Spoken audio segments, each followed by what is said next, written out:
We are your home theater and AV questions answered. This is AVRant. Want your home theater or AV question answered by Tom and Rob? Send it to question@avrant.com. Welcome to another edition of AVRant. I'm Tom Andry, and I'm here with Rob H. This is AVRant. It's your home theater and AV questions answered. I didn't think of anything to say. Whoops. Oh well, here we are. Okay, so last week we talked about No, what's not Vimeo? What's it called? Vivo. No, the streaming service. Voodoo? Voodoo. Yeah. And you said, Tom, I think because we have one of a friend of mine just lets me share. He shared his account with me. That's right. Yep. Which is not the same as him giving me his password. It's like through the service, you can share your account with a different account. No, that was an official thing that they did. Yeah. Well, you said it doesn't work anymore. I'm like, oh, well, I should check it. So I checked it. It still works, okay. Number one. Number two, he had Justice League on there. Uh-huh. So I watched it. Yes. Yeah, it's not good. It's really... But I will say this. It's like light years better than Batman v Superman. Yes. It is much better than that. I think there's two things that bothered me most about the movie. For those of you, there won't be any spoilers here, so don't worry about that. Yeah. Two things that bothered me most. One, the lighting. Uh-huh. The lighting was such that the costumes looked so bad. Yeah, well, that was all changed post-fact. It wasn't originally intended to look like that. It was all supposed to be grim, dark, very brownish shades of Gears of War. And everything was supposed to be blue, not red, so that messed up all the color timing. And that's and that I don't blame. I do blame somebody for that, and it's probably a producer someplace up at. Is it Sony that did those? I can't remember. Warner did those. Well, I don't know. I mean, anyways, in all the crisis events, the sky is always red. So they're like, oh, since now we have a director who actually pays attention to the comic books, we better make the sky red instead of blue, and it changed everything. Yeah. Anywho, the costumes are terrible. I mean, the costumes are fine, but now people have been complaining a lot about the Flash costume, and I was like, you guys need to settle down. It's not that big of a deal. Yeah, it was really kind of bad. It looked really, really bad. But that's the second thing. That leads me to the second thing. Flash was a complete idiot. Oh. The entire time. It drove me absolutely nuts. I mean, the continuity errors aside, it's like, oh, I've gotten shot and I can't walk. And then we switch scenes and, oh, look, we don't have to talk about that anymore. That happened literally minutes ago. It's all better now. Yep. I heal fast because I'm Batman. Superheroes. But, there was the continuity, but I really thought that Flash was, I liked him, but I mean, just stop tripping over stuff, dude. I mean, how hard is it to not trip over stuff? He's 16-year-old Peter Parker. That's who he is. Peter Parker's not that dumb, though. I mean, Peter Parker is not that much of an idiot. He's more successful. Like, the Flash did nothing. He could have... The Flash was very unimpressive. There's a lot of things that are wrong with that movie. Don't get me wrong. Gal Gadot is not one of them. She's always the best part. She's just shining star in the middle of all that. And I liked Jason Momoa, whatever you say is Momoa, whatever his name is.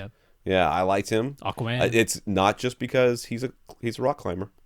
He is a rock climber, and I'm a rock climber. So it's not just because of that, and not because of Game of Thrones, because he was in that too. Yes, he was. Though he was quite rapey in that. So I mean, other than that, I guess he was all right. Not the actor, the character. The character, that's right. Yeah, but the whole books are really quite like trigger warning. Don't read these books. So, the movie was surprisingly not as bad, and I was blessedly short. Yes, it was. I felt was a real plus after slogging through 2.5 hours of Batman v Superman and just wishing it would be over. Though, clearly, I'll be honest with you. I know all these people out there are like, oh, I want the Zack Snyder cut. I'm like, first of all, that thing doesn't exist. So everybody stop talking about it. But number two, okay, 3 things. Number 2, it probably sucks. And number 3, I think I can kind of see where you guys are coming from. Because even though I hated Batman v Superman, at least it had a cohesive look to it. Consistent in its appearance and feel. And I kind of wish that they hadn't changed the colors on it, even though it's probably more appropriate, but whatever. It's just whatever. Anyway, so Justice League. Not as bad as I thought. Okay. But still kind of sucky. Glowing review. Glowing review if ever there was one. All right, this is what are we? This is AVRant. That's right. We answer your home theater and AV questions. Get your questions answered. All you do is ask by emailing us a question at avrant.com. You can go to www.avrant.com. Leave us a comment there. Facebook.com/AVRant podcast. We're very active there. We will listen. I read all. I get announcements. I know that there are posts. I don't always read them, but I usually do. And sometimes I answer. But you always get on the question list. So that's good. YouTube.com/AVRant. Right? That's correct. AVRant? Okay. Where you can leave a comment that we will promptly ignore. If you want to contact us directly, you can go to rob@avrant.com. At First Reflect is his Twitter. I'm Tom at avrant.com. I'm at avrant_Tom. So that's that. Feels weird to stop. I know. There. So what we're going to do, though. Got it. It's our passive-aggressive punishment. Passive-aggressive punishments. Look, I don't even watch movies anymore. Never. Well, it's not just because whatever. Yep. I'm a little sad right now. We want to thank our listeners of the week. To become a listener of the week, all you have to do is support the podcast in some way. One way you can support the podcast is by going to www.avrant.com and click on the Buy Us a Cup of Coffee link. Those cup of coffees links will go to PayPal, and PayPal will take your credit card information or your PayPal account and transfer some money from you to us, with taking a small cut for themselves. And some people have done that this week, and we want to thank Steve and Thomas for doing that this week. Those monies go into our coffers to help pay for hosting fees and other things, and we very much appreciate it. Thank you, Steve. Thank you, Thomas. Yeah, Steve, Thomas, thank you very much for the donations. And we have a new donation match pledge. So if you remember, I don't remember a couple of years it feels like? Yeah, 2016. A couple of years ago. Ted, one of our listeners, pledged to match any pledge that was given dollar for dollar up to a certain amount. That's right. So we have an anonymous donor who would like to do that. And that was, he will match up to $100. Yes. If we get that much in a single week. That's right. Which week? I was going to propose starting May 7th through May 14th. Because that gives us this week to say it, next week to say it, and the week after that on the 7th to say it. All right. So if you're going to donate 7th and 14th of May. Yeah, that's the week to do it. Are you writing it down? You're writing it down. I am May 7 through 14. There you go. So thank you for this anonymous donor who has done this. And thank you to any and all of you who help along with that. So we got to get to $100 so we can get $200. I feel like PBS right now because I do that all the time on PBS. But we don't do it very frequently, so I'm okay with it. Yeah, I am and too. we only do it if like somebody else initiates it. It wasn't our idea. We don't go starting this. So thank you, Anonymous. Yes. I appreciate it. We do appreciate it. Cool. We also want to thank our patrons over at patreon.com. Patreon.com is a service where you can sign up for a monthly pull from your credit card or account, which then gets transferred, most of which to us. It's a monthly thing, and so you sign up and you can unsign up as whenever you want. It's, I think, a minimum of $1. That's right. We want to thank our 58 patrons over at Patreon. Thank you very much. Yeah, that's over at patreon.com/AVRant podcast, and thanks so much to our 58 patrons. Thank you. Now, if you can't support the podcast financially, we completely understand. I am going to have to get a glass of water at some point. That's just... There'll be time. I'll be talking at some point. I have made a terrible mistake by not getting a glass of water. If you want to support the podcast in some way, but you can't do it financially, we completely understand. Just figure out some way to do it and let us know about it. So Christian did this by telling Accessories for Less that he felt comfortable buying a refurbished Denon X3300W receiver from them only because we kept recommending them. Jeff found us listed in SVS How Did You Hear About Us checklist when he registered his 2 PB12 NSD subs. Mark let Oppo... okay, I don't know how it's going to do. Oppo know that his UDP-203 purchase was because of our advice, and Mike recommended looking at other people's saved parts list on the PC part picker. That was for my son, who is in humongous trouble right now. So the gaming PC is 100% off the table. Oh no! I was ready to pull the trigger on the one from last week. Right. The fully already made one for like $650. I had talked to my wife about it. We were like on it. Where I was like, you know what? this is a good price. It's got the operating system already in it. Yeah. You know, it'll be everything he needs. And when he gets in trouble, we'll use it for what we want to use it for, right? It'll be great. And then the little guy, I had gotten his phone and it was full of crap. So I was like, dude, your phone is so slow. So I factory reset it. I wiped it completely out. I reinstalled a couple of things and sat him down. He's 14 years old. He's a little man.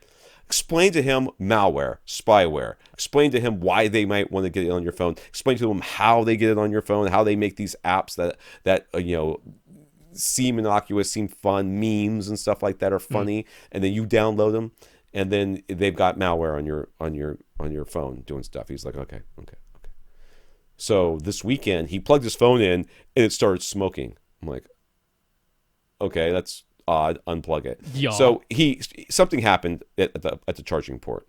So it no longer charges through the port. Well, I have an inductive pad that he can put it on. So I was going to set that up, and I was like, dude, it's not working. Let me see your settings to see if there's something I have to turn on. So we opened up his phone, full of garbage apps again. Hasn't been 2 weeks since we had this conversation. I'm like, are you kidding me? It goes, stop treating me like a child. I was like, I wasn't treating you like a child. When I let you have the phone back without any repercussions and had to sit down and talk with you, that was me treating you like an adult. And now you're acting like a child. Oh, Dad, you're the worst. No, I'm not. I'm going to be the worst because now I'm going to work on it. So, you know, he has shown absolutely no remorse. My wife is distraught because he's like, I don't care. Take my phone away. I don't care. I'm not doing anything. I'm like, oh, you'll care. Let me start thinking some stuff up. So it's going to be a rough couple of weeks around here. I think I might buy the computer anyways and just set it in the corner. I'm just going to put it right there. Hang it up really high. He's taller than I am. Yeah. Anyway, so thank you, Mike, for all those recommendations. Thank you, Mark, for talking to Oppo. Thank you, Jeff, for talking for SVS. And thank you, Christian, for talking for Accessories for Less. That's right. Christian, Jeff, Mark, Mike, thank you very much for the support. All right, we got a couple of comments from our listeners, and I'm sorry about all the asides. It's just been that kind of week. Daniel, this is a comment from our listener. Daniel had the KEF LS50 speakers where he had managed to blow the tweeter, so he was looking to into repair costs versus buying a whole new, different pair of speakers. Service centers, after I guess we probably recommended this, were asking for about $500 for repair, which made him hesitate, but KEF came through directly. They charged $300 to replace the drivers in both speakers. Notice drivers and not driver. Okay, since they're a concentric design, which means the tweeter is inside the woofer, there's no replacing just the tweeter. So it was worth contacting KEF directly because they had to replace the whole thing. And for $300 for two, basically all the drivers in there, that's kind of reasonable. Yeah, that's honestly clearly less than the cost, I imagine, because LS50s are not inexpensive speakers. Yeah, I mean, if that isn't less than cost, it would be right at cost. I don't. They're not making a profit on that. So yeah. Good on them. Glad KEF stands behind their products. I know that they do. So, good stuff. Jeff, Jeff, disappointed that we don't use his nickname. James. How do you get Jeff out of James? I don't know. I'm trying to read. There's all this big thing. James, disappointed that we don't use his nickname C. I guess his was House of Cards. Yeah, you mentioned that the whole thing he was doing was a House of Cards at some point, and then he's like, oh, I guess that's my nickname, and we never used it again. You got to remind us, dude. All right. He has. James House of Cards asked a little over a year ago about your universal remotes. We recommended just getting a Harmony hub-based system. He went with iRule. He was concerned that Harmony would have more limitations, but his iRule programming has basically never been finished, and it's more complicated than his wife would like. I know. Yeah. So he went to examine the Harmony lineup at Best Buy. He tried asking a salesperson about the remote's compatibility. Oh boy, that's just, I would have loved to see the look on that person's face when you asked him that question. Like, anyways, the remote's compatibility with his Epson projector and being able to use either Google Home or an Amazon Echo. The salesperson said, no remote has that capability. Great advice. What? Just hire them. Just right out of high school over there they are. My son will be working there this summer to earn money for his gaming computer. But James had done his research online and bought a Harmony Elite anyways. Long story short, the Harmony Elite does everything he was looking for. It's easy to set up to control his Epson, of course. Yes. And it works surprisingly well with She Who Shall Not Be Named, Alexa. Right. So our original advice was right. Will you please email my wife? It's at I don't listen to you at avrant.com. I should set up that email address about it. If you send it, it'll bounce. But he wanted to share one tip. The Harmony Elite was $100 less expensive in-store than what's listed online. And while the Best Buy salesperson was no help with any of his questions about the remote itself, they did say that Harmony often has in-store only sales that aren't listed on the website. So if you live close to a store, it's worth popping in to check. That is good advice. Yes. I did not know that. Yeah. But I would always check Amazon as well. All right. Let's get into some of these questions here. We got some many ones. A whole bunch. Tony. All right. Tony has the basement set up with a nicely vacuumed carpet. And if you're watching this on YouTube, you'll see a picture of this either now or soon. Where he had upgraded to a 4K TV and Xbox One X, so he wants a new receiver that can pass through 4K and a speaker system upgrade. But he initially wanted to keep the budget for all of it under $1,000. I think that's where we all went. I don't think so. So we said we could use more information about the total size of this room, and that we'd almost certainly end up asking him to spend more money to get everything that he wants. So the total open area is 8,400 cubic feet. There is a door at the top of the stairs. Yes. Yeah. His current setup is 3.1, which is what we kind of thought. And he thinks he's going up to 7 speakers max. Makes the most sense right now. He'd really prefer to only have one subwoofer since he's sure we're going to recommend something big. He's thinking the Denon X3400H would be a good receiver choice, but could that be expanded to a 7.1.4 in the future if he ever wanted to? ? Yes. No. No. No. Does it just do 7.1.2? No, it doesn't do 7.1.2 either. It tops out at 7 speakers total. Wow. So the 3400H could do 7.1, or it could do 5.1.2.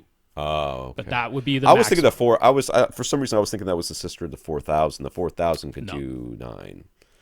So the current model in the 4000 series would be the 4400H. Right. That can power 9 speakers itself, and then it can expand to 11 speakers. So the 4400H. The 3400 can expand to 11. To 3400H cannot expand at all. It's got 7 amps built in, and it tops out at 7 speakers. That's kind of the end of it. So honestly, my advice, unless you really want Hios, because maybe he does. I don't know. If you really want Hios, then the 3400H is a great choice. But if you don't care about Hios, you can get the 3300 for $500 from Accessories for Less. The 3400H is $650 at Accessories for Less right now, so it's not insanely priced. But when you're talking about that's over 10%. If it's 15% of his budget, right? Right. $150 is 15% of his budget. Is why my math is correct. So the 3300W would be my top choice for you if you're okay with topping out at 7 speakers, which honestly, as we go through this, I think makes a lot of sense. So so I'm not going to be. But he's the one with the drop ceiling, right? Am I remembering? He does have the drop ceiling. Yes. He does have the drop ceiling, and he's not sitting right on the back wall. So no, not at all. No, so he's got a fair amount of space, sort of to one side, because the room is kind of L-shaped. Right, it's L-shaped, sure. So part of the L goes behind his seats, and then he's got part of a wall behind his seats as well. Yeah. So if you're sitting if I'm seeing this correctly here. If you're sitting on the couch and facing the TV, there's a right wall, and then on the left side there is the open space, and then behind you on the left is the rest of the L going back. Am I reading this correctly here from what I'm looking at? Yeah, there's more photos below that too. Yeah, I can see it. So anyways, he thinks he could expand the budget to maybe $3,000 for just for the 7 speakers and a new sub. With all that in mind, he'd like our help to figure out what his speaker configuration should be, and then which specific speakers and sub he should buy. This is not a dedicated theater, and his kids use the space as a playroom. So he and his wife are not that keen on the idea of large speakers or speakers on stands out in the room. That presents a challenge for surround speakers, although he'd be fine with in-ceiling or surround speakers that hang down from the ceiling. If they hang down from the ceiling, he wants them to be white so they blend in with the ceiling better. What do we think his layout should be? 5.1.2, 7.1, 7.1.4? Where should his surround speakers go, and what speakers should he buy? Let's take a closer look at this. So he's got right next to his, am I seeing this right? The right side of his couch? Is that right? No. Where's that pole? Well, actually, there's a pole on either side of his couch. Oh, there's a pole. Dude, you put the surround speakers on the pole. Yes. Yeah, that was my thought exactly. So this space for me, I could be honest with you, and I think we could do like little birds or super birds or whatever you want, whatever kind of birds you want to do. But I feel like this kind of screams to me something smaller. Oh. I know that that's not what we would normally recommend, but I feel like from his description, what he's really looking for is something that is going to be small enough that it won't be intrusive in any way, shape, or form, but will be will still give him enough sound. So I had a different idea though. Okay, I'm looking at this. I'm thinking NHT Super Zeros. Okay. Which I think could easily be placed all over the place in here, to be honest with you, in the ceiling and on those little poles in front of the surrounding the TV there, the three surrounding the TV. That's sort of what I'm seeing from where, because he doesn't sit that far away. It looks like maybe he's 10 not feet. that far away from his TV and where his front speakers would be. No. Yeah. So what are you thinking? So first of all, am I a terrible AVRant host for thinking that, you know what, for the space you have right now, I'd set up 5.1 and be done with it? Because no, I don't think so. I was actually thinking 5.1.2. That was where I was going. At the most, I would do 5.1.2, because setting up the surround backs is going to be a challenge when half of the back of the room goes way back and the other half doesn't. So I'm not sure I would go 7.1. There's not enough of I don't think there's enough room behind that couch for the majority of for that half of the couch that would even be worth it. I think 5.1.2 with top middles. Okay, I could dig that, but my main thing was, I want to put the surrounds on the two support columns that are on either side of the couch. Yep. And I was thinking white SVS prime elevations, because they'd mount right onto those. They'd be white and blend right into those white poles. Right. And they'd be angled down at you. So you could set them up a little bit higher than you normally would set up surrounds. You could put them up a little bit higher because they'd have that already pre-built-in angle coming down at you. And then SVS prime fronts would be great in here. Prime bookshelves with a prime center. That would fit his $3,000 budget, leaving room for the subwoofer that we're going to recommend. Right.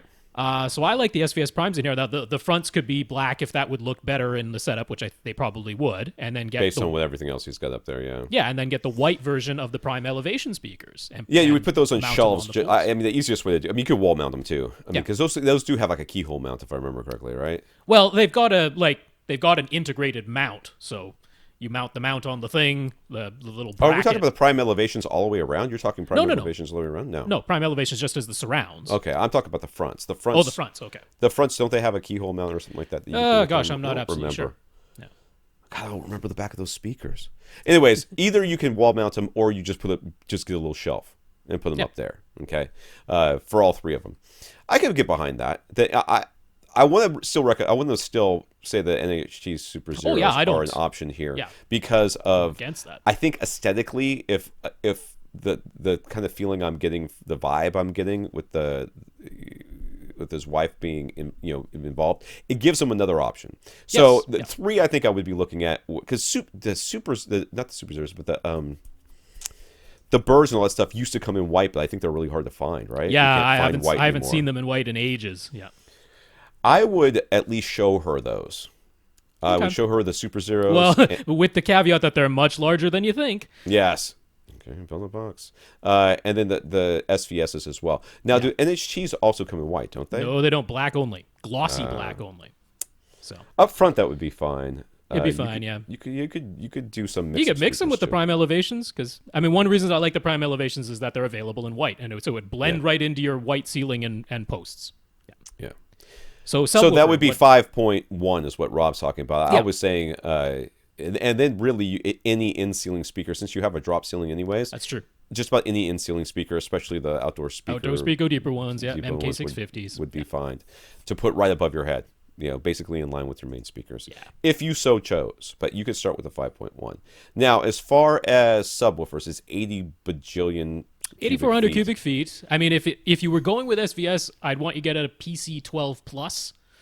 Although, let's be realistic here. Is he actually going to try and pressurize this space? No. So, I mean, like a PC2000... The one reason I like the cylinders is because they're round and soft. So you've got kids who are going to be playing in here. If they bump into a round, soft cylinder, it's not going to be the end of the world. It's not that soft. No, they're but not I mean, like it's cushions. No, they're not yes, cushions. No, but it's it's better than got, the pointy edges of a cube. I 100% agree with that. You'd be surprised how some of these subwoofers can come off with some awfully sharp edges. Yeah. The EP500 from Axiom was one that I have lost quite a bit of skin to. Yeah, that was deadly. And I was not the only one. So the PCs, I actually think that makes a lot of sense too, regardless of which one you go with, the 2000 and the 12. Yeah, I mean, if you go with the 2000, be aware that it doesn't quite have the output capability to pressurize your entire open space right now. Yeah. But it'll still sound plenty loud. It just won't like make your eyes throb in their sockets. That's all. Yeah, and that kind of front, I don't know. It seems like there's toys there, so maybe that's not going to work. I was looking at the front right corner as being an option, but really, you just put it wherever it fits. Yeah. I mean, it doesn't have that big of a footprint. It stands up. Yeah. Yeah. Or you can lay it down. Yeah, or you can lay it down somewhere. Yeah, that's right. Someplace if you wanted to. It doesn't. As long as the port's not covered, the subwoofer doesn't care. Yeah. So I could go with that too. And I want to say if you can get a little bit more physically close to your couch, since you're probably not going to be pressurizing your space anyways, gives you a little bit more tactile sensation. Won't give you a ton, but give you a little bit more. So I could go with either of those: the PC2000, the PC12 NSD, the PC Ultra 13. Yeah, PC12-Plus. I wouldn't get the Ultra. It's not necessary here. So in the overall sense, do we think it's worth investing lots of time and money into his current setup, or with the room being open and multi-purpose, it is trying to save a home, it's trying to have a home theater, a bit like trying to fit a square peg into a round hole? Should he lower his investment and expectations, basically hold off until their next house where he can look for a space that could be a dedicated theater? I don't think you should hold off. Not entirely type of sense. No, I think that you should purchase stuff that is very likely to be useful in the future, regardless of where you go. And in this case, any of the speakers that we're suggesting will work in most rooms that you will end up with in the future. The one caveat, I would say, the one thing where you might say, I know I had a budget of this, but I'm going to spend a little bit extra to future-proof, would be in the subwoofer department. Yeah, you get the bigger sub, just in case you end up in a bigger room. Or well, here's where I'm almost thinking going with the 2000 series makes sense, because if he's going to look for a house where he can have a dedicated theater, the 2000 is more likely to work in a smaller enclosed room than in his current room. That is true, but if he gets the bigger sub, he's protected against anything. That's true. Yeah. So if the budget allows, a PC12-Plus would be real nice. Yeah. So either way, you're gonna figure it out. But Rob and I did we talk about it on the podcast, or was it after the podcast about how going to other people's home theaters can be kind of depressing? Well, it's been mentioned at some point. I don't remember. Yeah. Exactly. Okay. So it doesn't take a humongous investment of money, and what we're talking about here really isn't not a humongous. We're talking about a $500 receiver, which is cheap. We're talking about around what, $1,000, $1,500 worth of, maybe $2,000 worth of speakers. Yes. Right. That's really not that much money considering. Oh, what it could be, sure. Which you could be spending. That's right. But the difference it makes in your home viewing experience is light years. Yeah. Compared to well, that's why I was not like, having them. Even if you just stop at 5.1, if you get really good 5.1 going, that's you're going to be fine. Like the maximum change. Everything after that is might be nice, but that's where I'd be like, I don't really think it's worth you spending $800 or $900 on a 9-channel receiver right now, because I don't know if that really is worth it in your current space if a dedicated theater is a possibility in your future. Do it then. And when somebody says to me, hey, should I hold off until my next house? I'm like, dude, by the time you get to your next house, all of this stuff is going to change. But Yeah. guess what? Your speakers Good and your speakers, subwoofer that's right. are probably still going to be quite adequate in no matter what space you go Yeah, and into. prime elevations, man. If you can't find a place to use those in a new house, Right. that's going to be a weird house because those are going to be useful somewhere. All right, let's go on. Yes. Miguel. This comes from Facebook. Miguel's room is only 8 feet by 10 feet. He got one Monoprice Monolith 10-inch subwoofer to start and plans to add a second one in the near future, if you can find them. He wants to upgrade his Canton speakers with a budget of $1,500 to $1,600. Well, that's a tight budget there. $1,500 to $1,600 for 5 speakers total. And the last time we discussed this setup, we only expanded his list of speaker options rather than whittling it down. He's decided to start by auditioning some Aperion Intimus speakers since they offer free two-way shipping. He does already own a pair of NHT Super Zero speakers that he could use as his surrounds. I would highly recommend that. Let's just go with that. So now that we know his room size, the subwoofer situation, and his budget, and that he owns the NHT Super Series, can we nail it down to one choice for him? Last week we said that $1,500 for front 3 speakers. We go either Aperion Veris Grand or RBH. So when his NHT Super Zeros surrounds timbre match really well with those, or should he get 5 Aperion Intimus speakers with this $1,500? The NHTs will be fine. Yes, as surrounds in an 8x10 room. Oh my totally goodness. Fine. You could actually, I mean, do you like this NHT Super Zeros? I mean, like you really happy with them? Because if you're really happy Get with the them, larger Super Series speakers. yeah, just get more of them. Yeah. You know, just get the other ones from them and be happy with that. I've got no problems with that. NHTs, I was all very impressed with them when I reviewed their speakers and felt that they had a very neutral sound. And I would have no problems recommending as a surround duty with nearly any other speaker. So yes, 100% save your money there. And the bigger NHT speakers don't cost a ton. You should be able to get away with getting those for less than $1,500. So It's definitely an option. yeah. So we're expanding your list of speakers again. I mean, I said if someone came to me asking for 3 front speakers for $1,500, I would go like Aperion Veris Grands, because you can get either finish option and they're going to sound really good and they're easy to drive and the tweeter is protected, and I can't imagine anybody being disappointed in their sound. So I'll stick with that advice, because if you just want me to say what would I get 3 front speakers $1,500, I go Aperion Veris Grand, a pair of the bookshelves and the center. That's my answer. But you've already got the NHT. But if you get NHTs or you get the RBHs, it's not going to be a bad choice by any means. Not going to be a bad choice, yeah. Not a bad choice. So he choice says, at all. when he gets his second monolith sub, should he move his seat? He doesn't want to end up in a null. Right now, he's 8 feet from the front wall and 2 feet from the back wall. Are you sitting on the sub? Because if you're sitting on the sub, you should move your seat, because you want the sub to be in opposing corners or opposing walls, mirrored. So the 2 subs, you don't have to move your seat. Your seat's in a perfectly fine spot. Yeah. No, in fact, the adding of the second sub, and then potentially, if you get, this is a rectangular room, so if you place them on opposing walls, midpoints of opposing walls, or diagonally opposite corners, that should be good. The math says you're done. Yeah, you're done. You literally do not have to worry about, don't crawl for bass. That's right. Don't do any of the things. Just put one in one corner and one in the opposite corner and call it a day. But at worst, you might adjust the phase knob of the one that is physically closer to you. Right. That at worst, that might be what you do. But the whole point of having the dual subs is that you don't create nulls across all of your seats. Whereas right now with the one sub, I'll bet you one of your seats, if you have more than one, has some kind of dip or hump that you can't really fix with EQ properly, because if you fix it for that seat, then it ruins it in the other seat. Right. Whereas once you have the 2 subs, you can fix that. So that's the whole point. So he looked up the CEA 2010 or 2010 measurements for his monolith 10-inch sub and tried to compare them to the measurements for the SVS PB1000, since they're the same price in both 10-inch subs. But the numbers were a bit confusing, as one drastically better than the other. He went with the monolith simply because he wanted to try something new, and so far he thinks it sounds awesome. I don't think they're drastically different from each other. They are exceedingly comparable. So I mean, first of all, let me just throw another monkey wrench into your little life here. You could now get the SVS And I'd be like, yeah, it's a good idea. You can do that too. Oh yeah. It would match it. It would match it very, very well. Just Yeah. No, fine. where the confusion comes from is some CEA 2010 measurements are listed referenced to the mic being 1 meter away, Right, and right. some are listed with it referenced to it being 2 meters away. And the ones that are referenced to 2 meters away show the levels as 9 decibels quieter than the ones that are referenced to 1 meter away. So it's a big difference.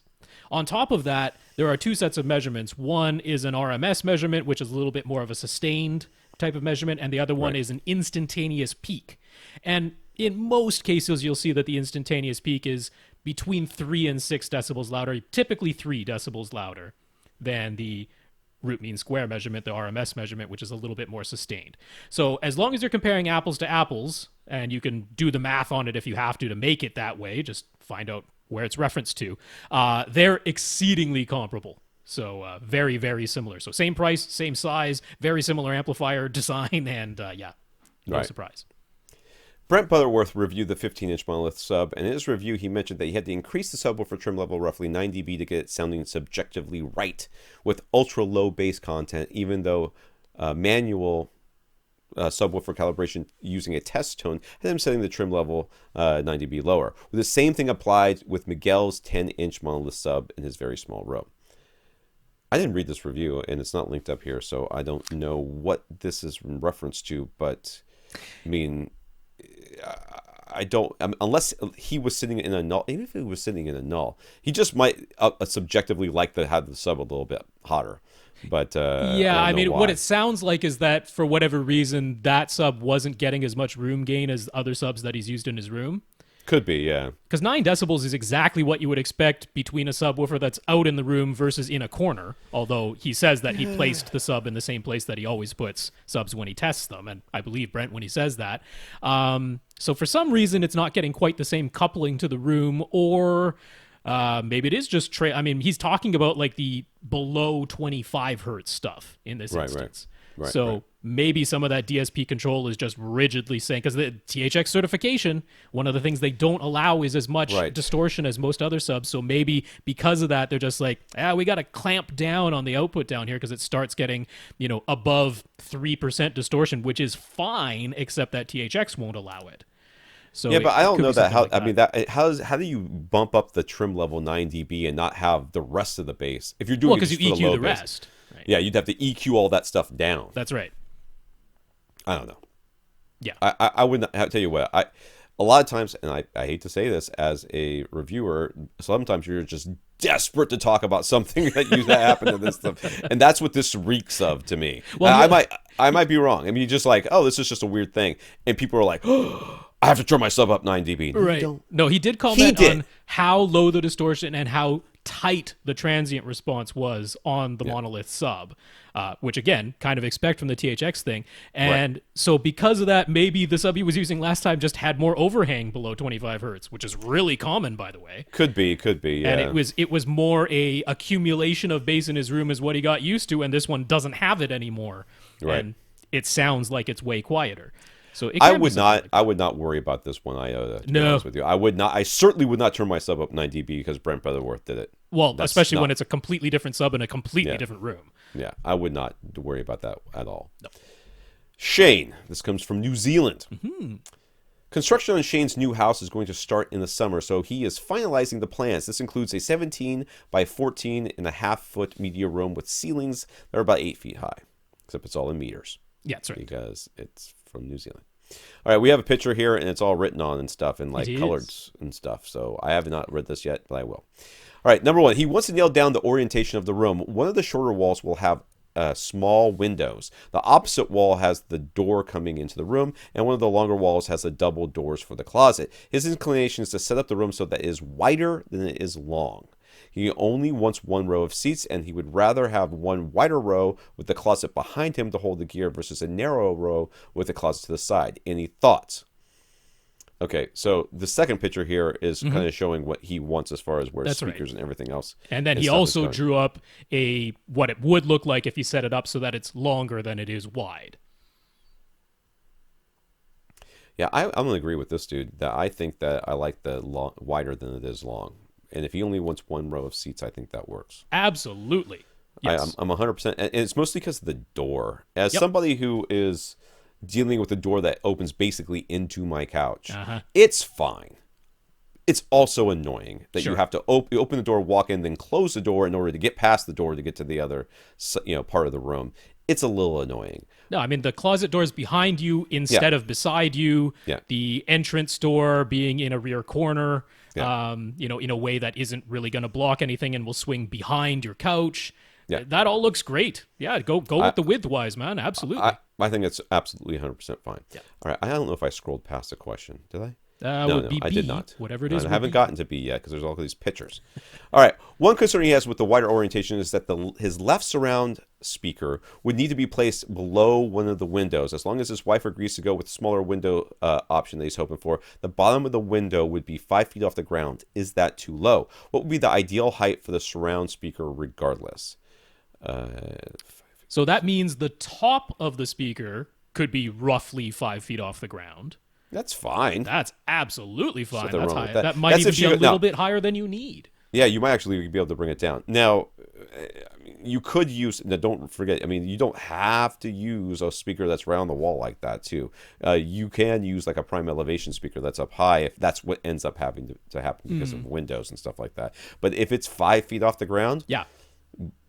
my speakers are 5 feet off the ground. I kind of wish they were a little bit lower, and I Yeah. just moved them, and I ain't moving them again. So, I mean, so Dolby's official recommendation now, because he is going for an Atmos setup, their official recommendation is that all of this floor level speakers are at ear height. Now, we don't agree with that. you can't do that because the couches are too high. It's Yeah. ridiculous. What we want is a clear line of sight from the tweeter of any given speaker to every listener. So let's say, because he wants a wider seating area, so let's say a 4 or 5 seater couch, right?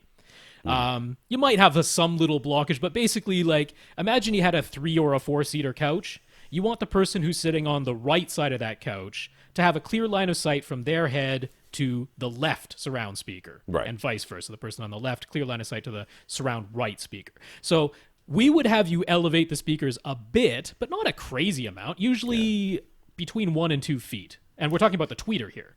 Yeah, and that's about mine are about 2.5 feet. The tweeter's about 2.5 feet off the top of the couch. Uh-huh. And my couches are a little bit. I mean, I don't know if they're a little bit taller, but they're about right as far. They don't have exceptionally high backs or anything like Right. that. But it is clear that the person all the way on the other side of the couch will definitely have line of sight to that speaker, Right.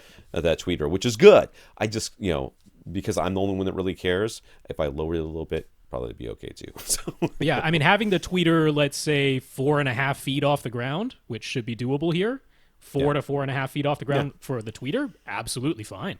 Yeah. So the plans at the moment are have the door on the opposite the wall opposite the windows, very near what would be his rear right corner. He was thinking he'd have corner bass traps in every corner, but this would require moving the door about 1.5 feet, and then it starts to get close to where he wants to put a surround right speaker. Do we think he should move the door at all, and if so, how much? No. I like the door in the back corner. I say leave it in the back corner. I do not think that you move it for a bass strap. Well, I like certainly not that much. Certainly not 1.5 feet. Don't do that, because that does start to run into where you want to mount your surround right speakers. So let's not do that. Yeah, I don't really see any.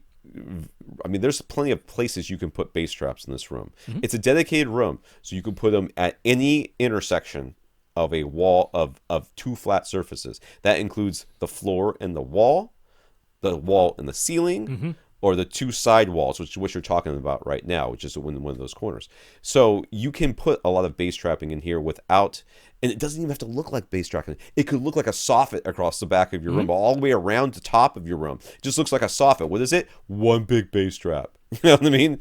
And that you could do that all the way around the room, including that corner that you're talking about. So I don't think that I would. I like having the door where it is. It gives you the maximum, ability to move stuff around in your room without having to worry about what the door is. Yeah, my only thought was, because we don't know exactly the distance from, let's call it the back wall to the hinge. Sure. We don't know the exact distance of that. If you were to make that distance half a foot, 15 centimeters, or let's more say from the back wall to the door trim, and then Sure. there's going to be the couple of inches from the trim to the actual hinges. If you do that, that would allow you to put a regular absorption panel, yeah, 4-inch panel on that wall, the door would essentially open right into that panel. So it wouldn't be straddling the corner. It wouldn't be a triangular corner bass trap, but you'd still have absorption in that rear corner. And then if you just want it to look the same, you can do the same thing in the rear left corner. It's still going to be absorption in the corner, just not a full-on straddling corner bass trap. That's what I would do, because that's not asking for the door to be in a weird, out-of-the-way position. We're saying, just have it 15 centimeters from the trim to the back wall. That would be my suggestion. So you said the door into the room has been spec'd as a hollow core door with an air seal. The closet doors are hollow core double doors. His main concern is that he doesn't want any rattles. Should we request any changes?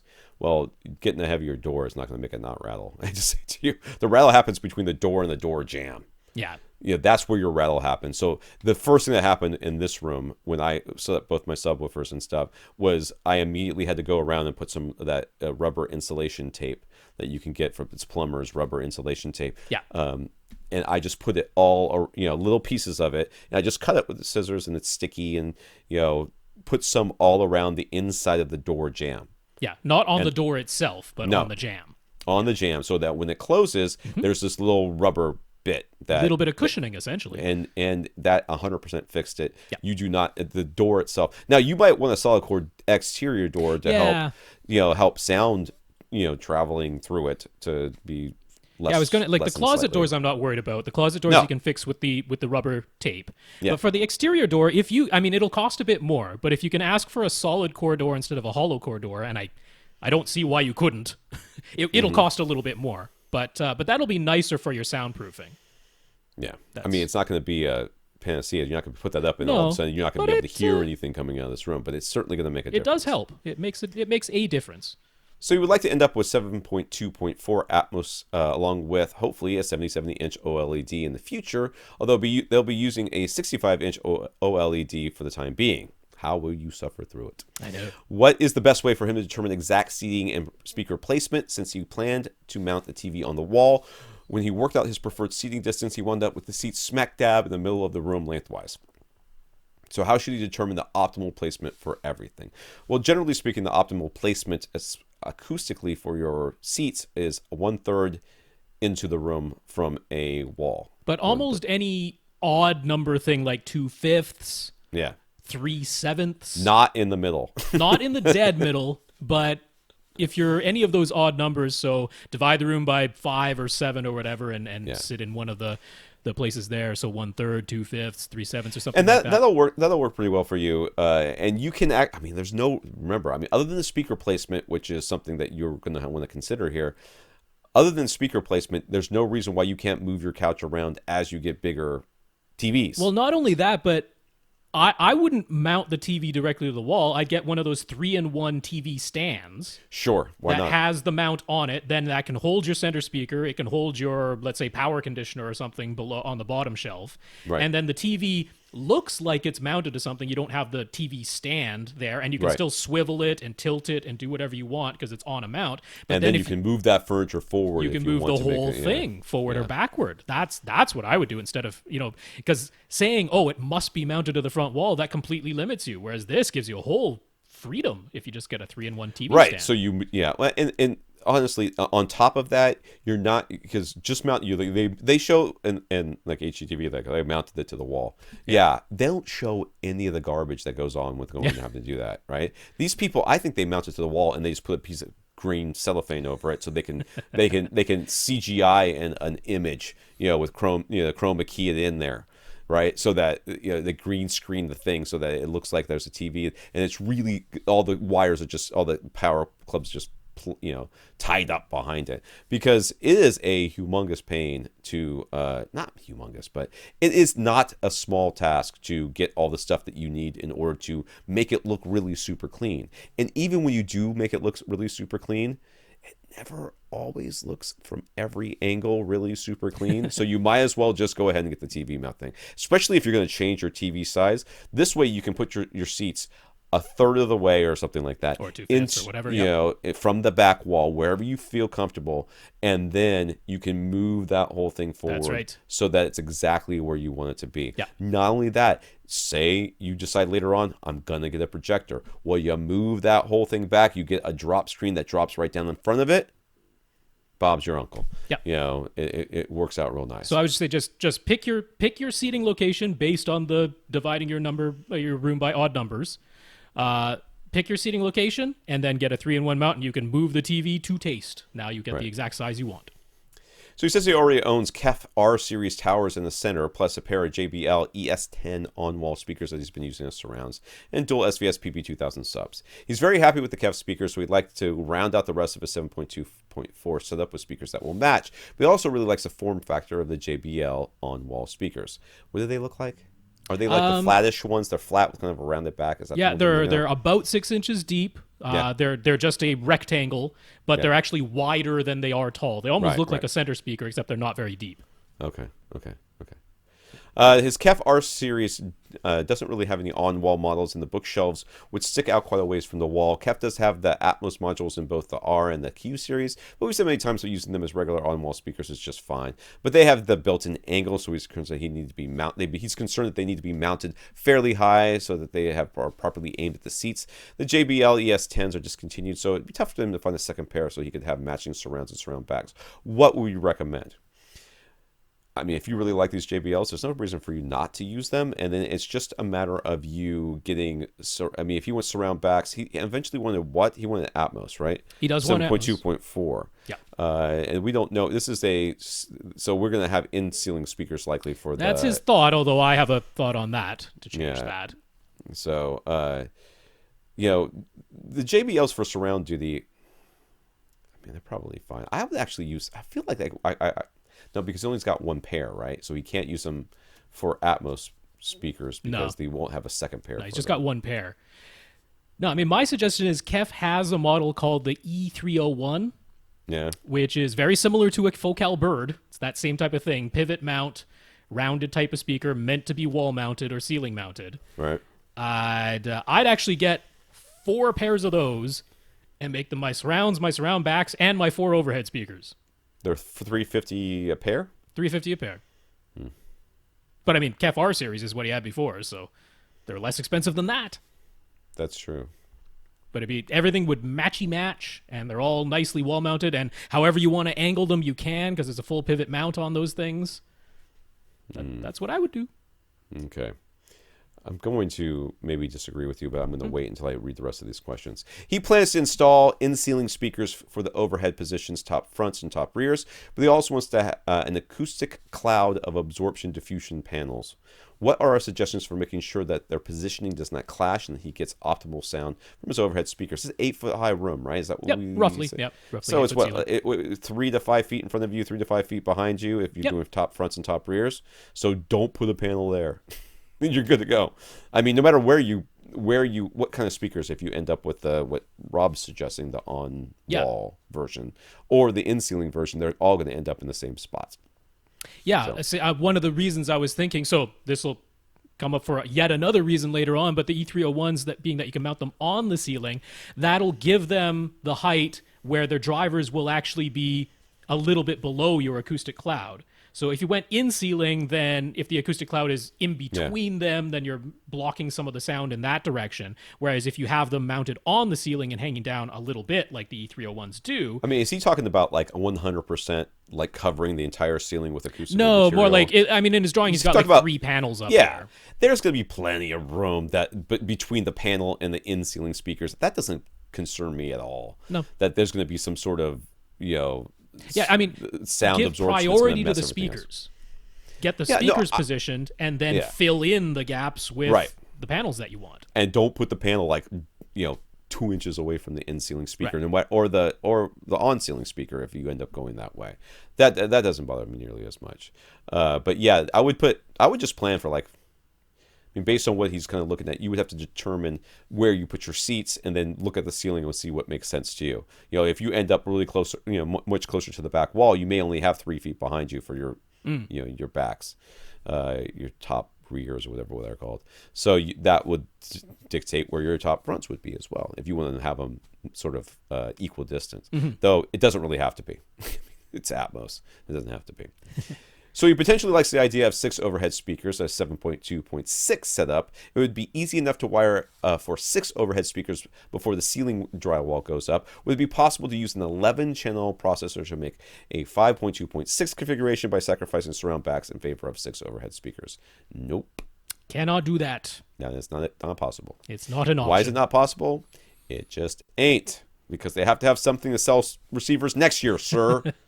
But we gave you everything now. You could do 7.2.6 if you get a Denon X8500H. That's right. Okay, I was going to say. That can do that. You can, if you bought the new flagship Denon, yes, you could. And you could also do it by buying 2 extra receivers and doing something stupid. Yes. But don't do that, because that's dumb. But wiring for it, why not? I mean, when the drywall is down, go ahead. I mean, a couple of extra speaker wires by all means. But if you're going to do that, I think I would opt for the top fronts and the top rears to be slightly further away. A little bit, yeah. Between 4 and 5 feet in front and behind you. Yeah, I would go for almost all the way out to the 5 feet, just to make sure that I had plenty of separation for those top middles later on, if it's possible.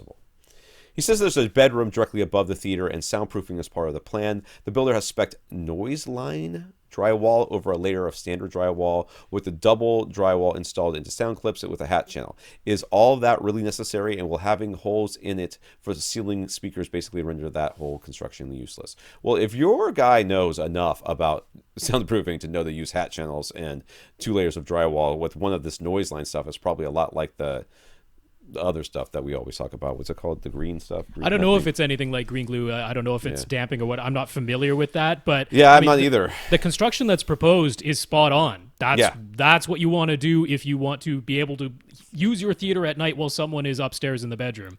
Well, Rob's solution of putting the speakers on the ceiling actually eliminates the question that you're asking here. Yeah. But it doesn't mean that you can't have in-ceiling speakers. You can. You just have to have a backer box on them and make sure that it's not leaking. That's right. I mean, you probably want to construct a soundproof backer box like they show you how to do over at soundproofingcompany.com. Yeah. So if you want to use that as reference, go to soundproofingcompany.com and look up there how to build a soundproof backer box. So you could just have those behind your in-ceiling speakers if you really want in-ceilings, but I like the idea of having on-ceiling speakers better, because then you have a continuous ceiling and they hang down below your acoustic cloud. Yeah. The plan is to have all the gear in a movable rack inside the closet, which means quite a long HDMI cable run to the TV on the opposite wall. He wants to make sure he'll have the full 18 gigabits per second bandwidth. He's used fiber optic HDMI cable before, and the laser died on him after only a few months. The HD-based T solutions involve compression of the signal, and they're expensive. So do we have any other suggestions?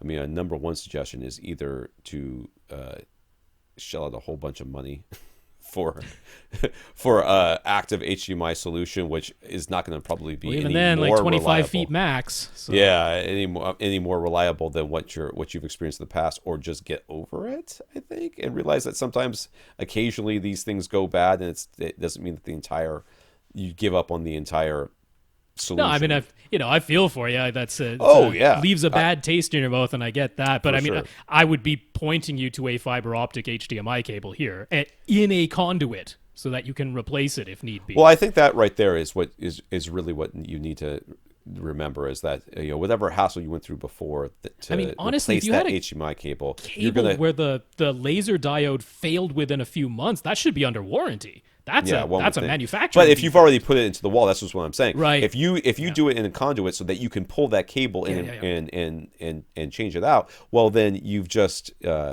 future-proofed yourself, number one, but you've also protected yourself in case you just have really bad luck with fiber optics and you end up having another bad cable. So I'm gonna there's, unfortunately, you're kind of between a rock and a hard place here. You're not going to have a solution that's not fiber optic for a cable that's longer than 25 feet. Now, if you make sure your cable's not going to be longer than 25 feet, well, then you have another solution. Yeah, I guess I should say, the actives can work up to 50 feet, so that might work. I'd still put it in a conduit. Yeah, I'd absolutely still put it in a conduit. Let's go back to the speaker selection, because I haven't really weighed in on that yet. And everything that Rob said is true, and probably a very good idea. But one thing I want to kind of point out is you're going to be in a dedicated home theater that you're building from scratch. Mm-hmm. And while you're in that dedicated home theater, there, at least to me, there's a level of expectation of a certain cleanliness of the design. Sure. And I've got no problems with what Rob is suggesting. I think that's a very good suggestion. But I mean, man, if it were me, I would be looking for at the very least, the Atmos would be in ceiling for sure. I would probably also be looking at in wall surround For the surrounds speakers. and surround backs. Yeah, I would be thinking that. It would not be like a necessity. Like I'm only going to be looking at it, but I would be at least considering it, Yep. just because of how nicely that looks. Now, having what we've suggested as far as what is going to be happening up front, there's some things that are going to be changing over the years. You're going to get different TV. You may someday come back to us and talk to us about a projector. You don't want to install something into a cabinet or into a wall up front. But he's already got his R series for that anyway. Yeah. So, I mean, well, that's what I'm saying is that you wouldn't want that, but having standalone speakers up front, I think makes the most sense. So I mean, it just because Rob says to put stuff on the ceiling or on the wall doesn't mean that you have to. So I would consider the other options as well, and there are quite a few that are out there. I mean, the easiest one is just to look at KEF. KEF does have in-ceiling. Oh, they sure do. They got have a selection of everything. in wall stuff that I would definitely take a look at.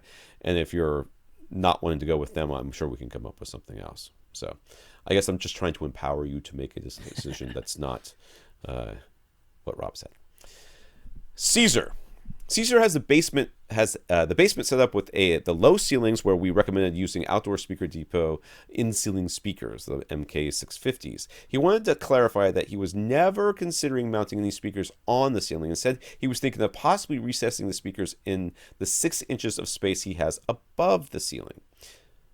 Wait, I'm totally confused by that, but whatever. So, would it be better to recess regular bookshelf speakers or satellite speakers, or our satellite speakers, let me just try this again. Would it be better to recess regular bookshelf or satellite speakers, or still better to use in-ceiling speakers? What is he talking about? What is he talking about? Imagine above the drywall of your ceiling, you have the bays of the ceiling joists. Yeah. He says for whatever reason they're only 6 inches deep, which is unusually shallow, but okay, that's what they are. Yeah. He's like, he could make a hole in the drywall, and he could just recess a regular bookshelf or satellite speaker into the joist bay, or he could just install an in-ceiling speaker. Which is better? Well, I mean, in-ceiling speaker. I think. In-ceiling speaker, yeah. I'll be honest with you. I mean, you're taking a speaker that's built to be in a ceiling, or you're taking a speaker that wasn't, and then you're shoving it into a ceiling. Right. No, I think there's the perception that like regular speakers are better than in-ceiling speakers, that type of thing. But this is like application specific, and these are just your Atmos channels. Right. So save the money and get the one that's designed to do the thing you want to do. Yeah, I agree with that. So he's read about high-end roll-off with some speakers. Does that mean you literally won't hear certain sounds like tires screeching or glass shattering? Would you literally miss out on some sound effects if your speakers have a high-end roll-off?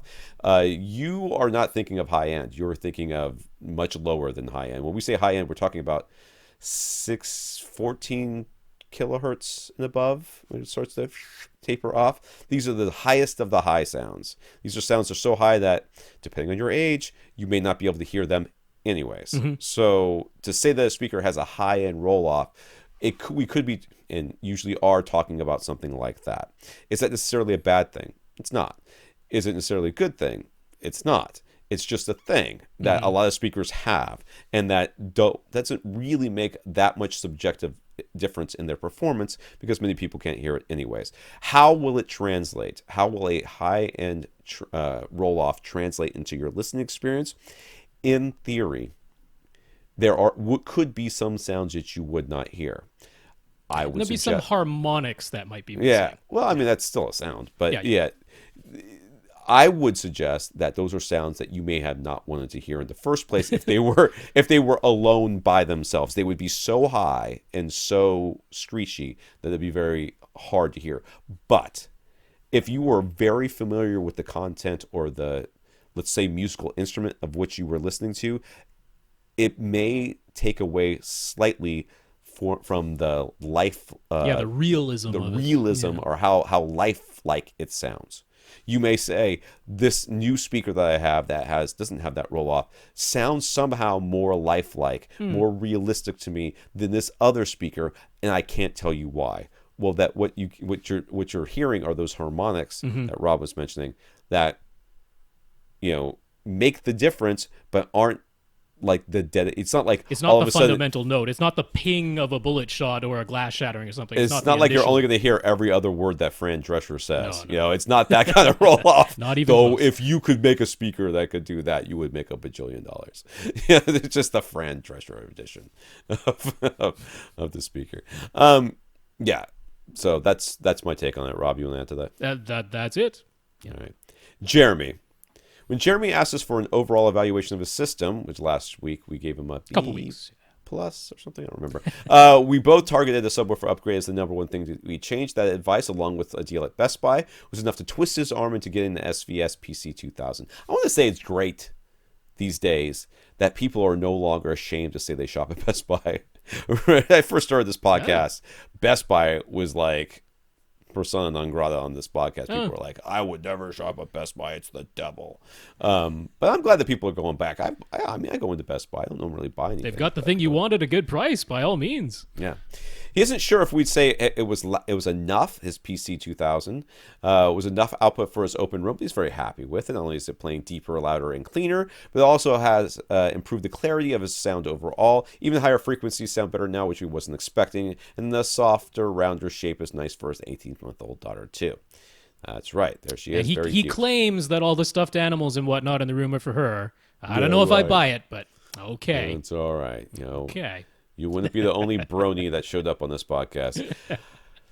How much of an improvement would he hear if he upgraded from his Denon X1000 receiver with MultEQ XT to a model with MultEQ XT32? He'd be sticking with 5.1 setup, and he does have 3 4K sources now, along with his 4K Vizio TV. How much of an improvement would he hear?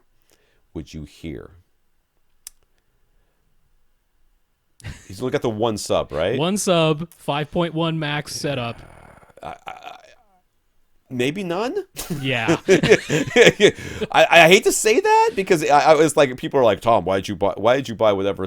I had to have MultEQ XT32. Had to have it. And then people are like, well, what if I don't buy it? Well, you probably won't notice. Yeah. So I mean, so I'll put it this way: compared to the difference in going from your BIC sub to your SVS PC2000, essentially nothing compared to that. Compared to that difference, that difference is so like, monumental. Hey, right? This difference of the sub was so great. Will this changing of my receiver be equal to that? Not even close. Not even remotely close. So it's so funny too because when we talk about subwoofers and calibrations and nulls and you know, evenness of the frequencies across or the evenness of the volume across frequencies, it's almost subtle. It's not almost. It is subtle, but dramatic when you hear the difference. When you hear the difference. So just say you got, and let's say best case scenario, you got a new receiver and you had a big problem and it fixed it. You would not notice it most of the time, right? Because it's just it's like it's a specific thing. It's a very specific thing, and you're like, oh, remember when we used to play this sound and it sounded like my subwoofer was going to fall apart? Well, now that whenever we hit this one sound at the one scene at this one movie, it sounds much cleaner. That's like best case, dude. It's like best case scenario. So, yeah. I mean, the bigger reason would be to be able to plug all your 4K sources in because the 1000 is limited on that front. But there's lots of reason to buy a new receiver, and XT32 is not a bad reason to want to have it, but it's not really enough to be the only reason. If you got lots of money laying around that's just burning a hole in your pocket, sure, go for it. But if it's a little bit tight and you're looking for really strong justification, I can't give it to you. I'd plug your 4K sources straight into your TV and your Ultra HD Blu-ray player. I'd use the dual HDMI outputs. That's how I would handle that. He asks, lastly, at what age would we stop worrying about children's hearing? His new PC2000 can get really loud if he turns up the volume, so he keeps it turned down for fear it might damage his daughter's hearing. Are you putting her inside the sub? No, but in the room where the sub is.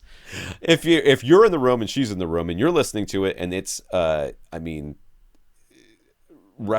say it's reference volume. Uh-huh. I mean, reference volume is not going to cause hearing loss in a child or you. So it's not meant to. By definition, if you are at reference volume, that means 0 on the dial. If you've properly calibrated everything and everything's whatever. And plus, I mean, I would worry a lot more about the high sounds causing damage than the low sounds causing damage. So the subwoofer in this case doesn't really play into that at all. But if you're at reference volume, you should be able to listen to that just about all day. And while you will have a headache by the end because, that's a lot of watching TV and it's not good for you emotionally more than physically, it shouldn't cause any hearing damage. No, it's not. Yeah, it's 85 dB. You're supposed to be able to listen to that. What is it, 16 hours continuous or something like that before it can cause, I forget what the exact number is. But that's 85 dB nonstop. For That's right. 16 straight hours. Yeah. Your movie is not 85 dB. It's not any dB nonstop for the entire. There's some loud bits and there's a lot of not very loud bits. Yeah. And for every 10 dB that you go up, it basically cuts the time in half. So those 105 dB peaks, you wouldn't want to be listening to that for 2 hours straight. That could be a problem, but they're supposed to be peaks that last for like a second. Yeah. So basically, unless you are really super cranking your system, which, dude, seriously, don't do that. You should be able to not worry about your daughter's hearing at all, and you can take it. It actually never changes. You should be able to keep, other than you start losing the high frequencies just due to age. You should be able to keep the same level of hearing your entire life. Right. Yeah. Right. Ryan. All of our recent talk of drop ceilings got Ryan intrigued, but with a basement ceiling of height of only 7 feet, he thought a drop ceiling would never be an option. However, he came across the surface mount or flush mount drop tile ceiling systems like CeilingMAX, which only take up a couple of inches below the ceiling joists, and they say they can work with any standard 2x2 or 2x4 ceiling tiles. Ryan is mostly looking for a way to add more absorption to his room since he has hard floor. Soundproofing would be a nice plus, but it isn't his biggest concern. So do we think a flush mount drop tile ceiling would work well for him? Could he still install in-ceiling speakers and can lights? And where should he look to find absorptive acoustic ceiling tiles at a fair price with nice looking designs? 2 inches? Is that what it said? Yeah, that's all it is. It is very close to being a flush mount. I mean, if you're going to do that, just buy some panels and put them up there. I mean, all he really wants to do is install. I'll be honest with you. I mean, we've talked about drop ceilings on this, and drop ceilings do really work well for home theaters, and they can look very nice. But most drop ceilings, in my experience, have not been something that I am super interested in. So if it were me and I was looking to add more absorption, my first thought would not be I'm going to change my entire ceiling to a drop ceiling and then take 2 inches off of it anyways. So the people that you're talking with about the drop ceiling, the CeilingMAX stuff, I am absolutely certain that there are solutions for installing lights. And if you can install a light in something, no, I mean, you can install a It works speaker. with all the same adapters as a regular drop tile ceiling. You just have to be aware that you're not going to have as much height above it. That's right. That's all. So, I mean, if it were me, I would just start smacking panels up in this room instead of dealing with this drop ceiling business. But if you really want it, so AcousticalSolutions.com is the place I always send people because they have both the just absorptive or the ones that have the solid barrier behind them to actually add some soundproofing as well. So that they'd be the people to call, Acoustical Solutions. There you go. Call them, and then don't ever buy this. All right, Byron. Byron, who I think he's got a new house too, right? Doesn't he have a new house? Yeah, fairly recently. Yeah.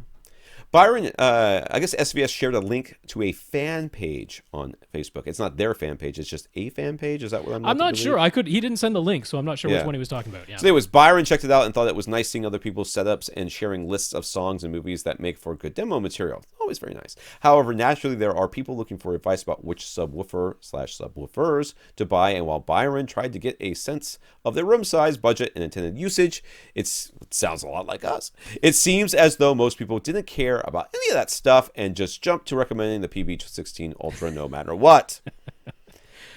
So he is getting a taste of what it feels like to try and provide advice, like screaming into the wind. Where for most people, if there's a bigger, newer thing, that just automatically makes it better. Welcome to our world. Yep. This is actually, to be honest with you, this is actually what started Audioholics. Being on the forums and listening to people just jump on the bandwagon of whatever was the hottest, latest thing drove all of us crazy. And that's what started Audioholics. And that's what started this podcast. And that's where I continue to try to do some good work here, which is, we've had how many people come here and try to buy subwoofers that were way too big for their rooms, and we said, you don't have to. How many times have we tried to convince people not to buy stuff that they didn't need? Tower speakers, horn-loaded speakers for, bedroom size, bedroom size, I want something very dynamic. I was thinking about getting these JTRs. I'm like, how big's your room? It's 10 feet by 8 feet. You lost your mind? Talk about hearing loss, dude. This is kind of unfortunately where it comes from. And they're well-meaning people. They're excited, and they're not wrong. If you're going to buy a sub, why not get the biggest and the best? Well, yeah, dude. You know what? It will work for just about any scenario. I would love to have a Ferrari. It will get me to the places I want to go. But I do not have however many hundreds of thousands of dollars it costs to buy a Ferrari these days, and I do not need it. What I need is like a Honda. Thank you. And that's what you're trying to do. You're trying to figure out what people need, where everybody else is just talking about, hey, the McLaren, that's got a big engine in it. Maybe you should get that. Well, I don't know if that's really appropriate for taking the kids to soccer. No, this is why I'm proud that we've put out this podcast pretty darn close to every single week. We've missed one or two here or there, but very few over the course of many years. And anybody else who wants to give a go of it, go for it. It's fun. But we've seen podcasts come and go, and we know why. We know why they do. So. Nathan's hoping we will comment on Emotiva's showing at the recent Expona 2018 show. They had their RMC-1 pre-pro and demo, and for the first time, it was actually playing a full 9.1.6 Atmos setup. This just so happened to coincide with StormAudio's release of their new beta firmware that has added 9.1.6 Atmos playback to their 16-channel processor and receiver. So it seems as though the software is finally just about ready. What are our thoughts? Can I buy it? No. Well, then it doesn't exist, does it? Is it on the website? Is it for sale? You know what's existed for a very long time? I could show you a lot of things that do not exist, but work just fine when they're shown at shows. Believe me, I've seen them. No, what's existed for a very long time is 11-channel Atmos. Where is the XMC1 update? Where is it? It's been, it's at least 2, I think it's 3 years. Like, it's insane that hasn't come out yet. That's ridiculous. So, I don't know. I hope the RMC1 comes out this summer, like they said, but, I mean, they've been saying summer for 2 summers now. Right. So this will be the 3rd summer. Maybe it'll actually happen. So Denon X8500H owners are reporting that while front-wide speakers will play when using actual Dolby Atmos soundtracks, they remain silent when using the Dolby Surround Upmixer. Mm-hmm. Is this a Dolby issue or just a Denon issue? Well, the Emotiva... Go to your happy place, Tom. Go to your happy place. Okay. Will the Emotiva RMC-1 or the much more expensive Atmos processors put sounds into the front wide speakers when using Dolby Surround Upmixer? And what about the DTS-X and the DTS Neural X Upmixer? I gotta believe, now I might be completely wrong, I gotta believe this is if you're using the Surround Upmixer, that's a Dolby issue. It is. There's just no way that you're going to be able to have Emotiva or anybody else force that. Now they may have their own upmixer solution that they can use to get all these sounds into the places you want them to be. Like kind of what Trinov does. That's their own processing, not but that's Dolby's. not going to be, and it's going to be the same thing with DTS. If DTS decides to use the wides, then the wides will work, and if they don't, well then no amount of adding more channels to your receiver will make it happen. Yeah, so you can probably still track it down somewhere on Dolby's labyrinth of a website, but they put out white papers about the home version of Dolby Atmos, and they very clearly laid out what the Dolby Surround Upmixer will do. There are a number, so there's potentially as many as 34 speaker positions in the home version of Dolby Atmos. Wow. There are 34 named positions. And I believe there's a maximum of 27 of those that the Upmixer will ever use. It will not use the front wides. It will not use any of the 4 additional front speakers that can go in between your left and right and your center. And it will not use the center back speaker. That's just not in the Dolby Surround Upmixer programming. So it's not Denon's fault. And Emotiva will be the same case. That's a Dolby thing. On the DTS-X and Neural X side, right now, they're limited to 11 speakers max. You can have a 9.1.2 setup, and it'll use the front wides there. You can theoretically have a 5 regular speakers plus front wides plus 4 overheads, but you must tell your processor that you do not have surround backs, because basically front wides, it's prioritized, and front wides are the last thing that it adds. So if you say, I have 7 regular speakers and 2 overheads and 2 front wides, it's like, okay, that's 11, I can do that. Or I have 5 regular speakers and 4 overheads and 2 front wides, it's like, that's 11 speakers, I will do that. But if you say, I have 7.1.4 and I want to use the front wides, not the surround backs, it's like, nope, I choose the original 7 first and then the 4 overheads, and I've got my max of 11. Right. So that's how DTS handles it. Christian bought a Denon X3300W and he loves it. With his old Yamaha receiver, he used its straight listening mode. Is there equivalent on the Denon? Well, I don't know what the straight is. It is straight like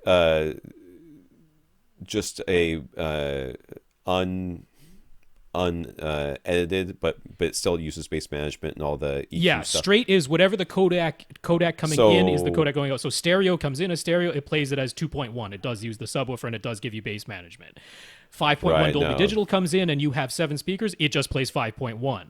7.1 Dolby Digital Plus comes in, it uses all 7 speakers and plays 7.1. That's what the straight mode does, but it doesn't do any upmixing that isn't like explicit. It doesn't upmix 5.1 I don't know to 7. that it does. I can't think of anything in Denon that does, because it's got with the game, music, movie, and the Pure button is the last one. But Pure is just, it doesn't even have use subwoofers with Pure, does it? It doesn't so the Pure mode listening button is actually on the remote. There are 4 listening mode buttons: movie, music, game, and Pure. And you actually will want to press the Pure button, because the Pure button on the remote cycles through 3 different listening modes. It cycles through direct, Pure direct, and auto. So auto, since Christian has a 5.1 speaker setup, will effectively do the same thing as what Straight used to do on his Yamaha. That'll work in his case. It won't work for everyone's case, because if you have a 7.1 setup and you input 5.1 Dolby Digital, the auto mode will upmix it to 7.1. It won't just play it straight like the Yamaha did. It will upmix it. But since he just has a 5.1 setup, auto will work for him. So press the Pure button under the listening mode on the remote and hit it enough times that the front panel says auto, and that'll work for you, Christian. Okay. He asked, do we have any setup tips that we for a new Denon owner? I've been a Denon fan for a really long time. I was an Onkyo fan before that. I have never really used Yamahas, so I'm not against Yamahas. It's just I haven't used them that much. I find the Denons to be very easy to use these days compared to how they used to be. They are better. But the number one thing is they got the tutorials and all that stuff. But basically, once you've got your speakers all he's only got 5 speakers anyway. So once you got everything plugged in, going through the auto setup is as easy as plugging in the mic. As soon as you plug in the mic, it auto detects that you are ready to start doing this stuff, and then it walks you through it. So you want to make sure we've talked about this a number of times on the podcast. You'll make sure you have your mic at the right height, which is 12 inches away from any surface, including your couch, the back of your couch. I use a tripod. You can use whatever you want. Then you can always point that directly up take a grouping of measurements around where your main seat is, and then some of the other seats as well, as long as the seats aren't too far away. Just basically the main seats. Then go back through, look over your settings that it's set up, and make sure that any crossover that's above 80 hertz is left above 80 hertz. Anything that's below 80 hertz, you probably consider moving back up to 80 hertz. Any speaker that's been set to large should be set to small. At that point, you're going to want to check your Audyssey, and then there's usually, I can never remember, with the 30, is this a 3300 you said? Yep, so it's got XT32 with sub EQ HT, and he does have two subs.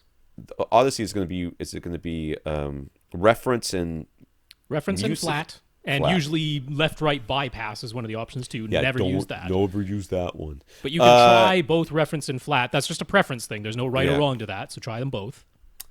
And then turn the dynamic EQ on and the dynamic volume off, which is kind of the default. I think it defaults to that, if I remember correctly, after you finish your setup. So dynamic EQ on, dynamic volume off. I would recommend use the setup assistant.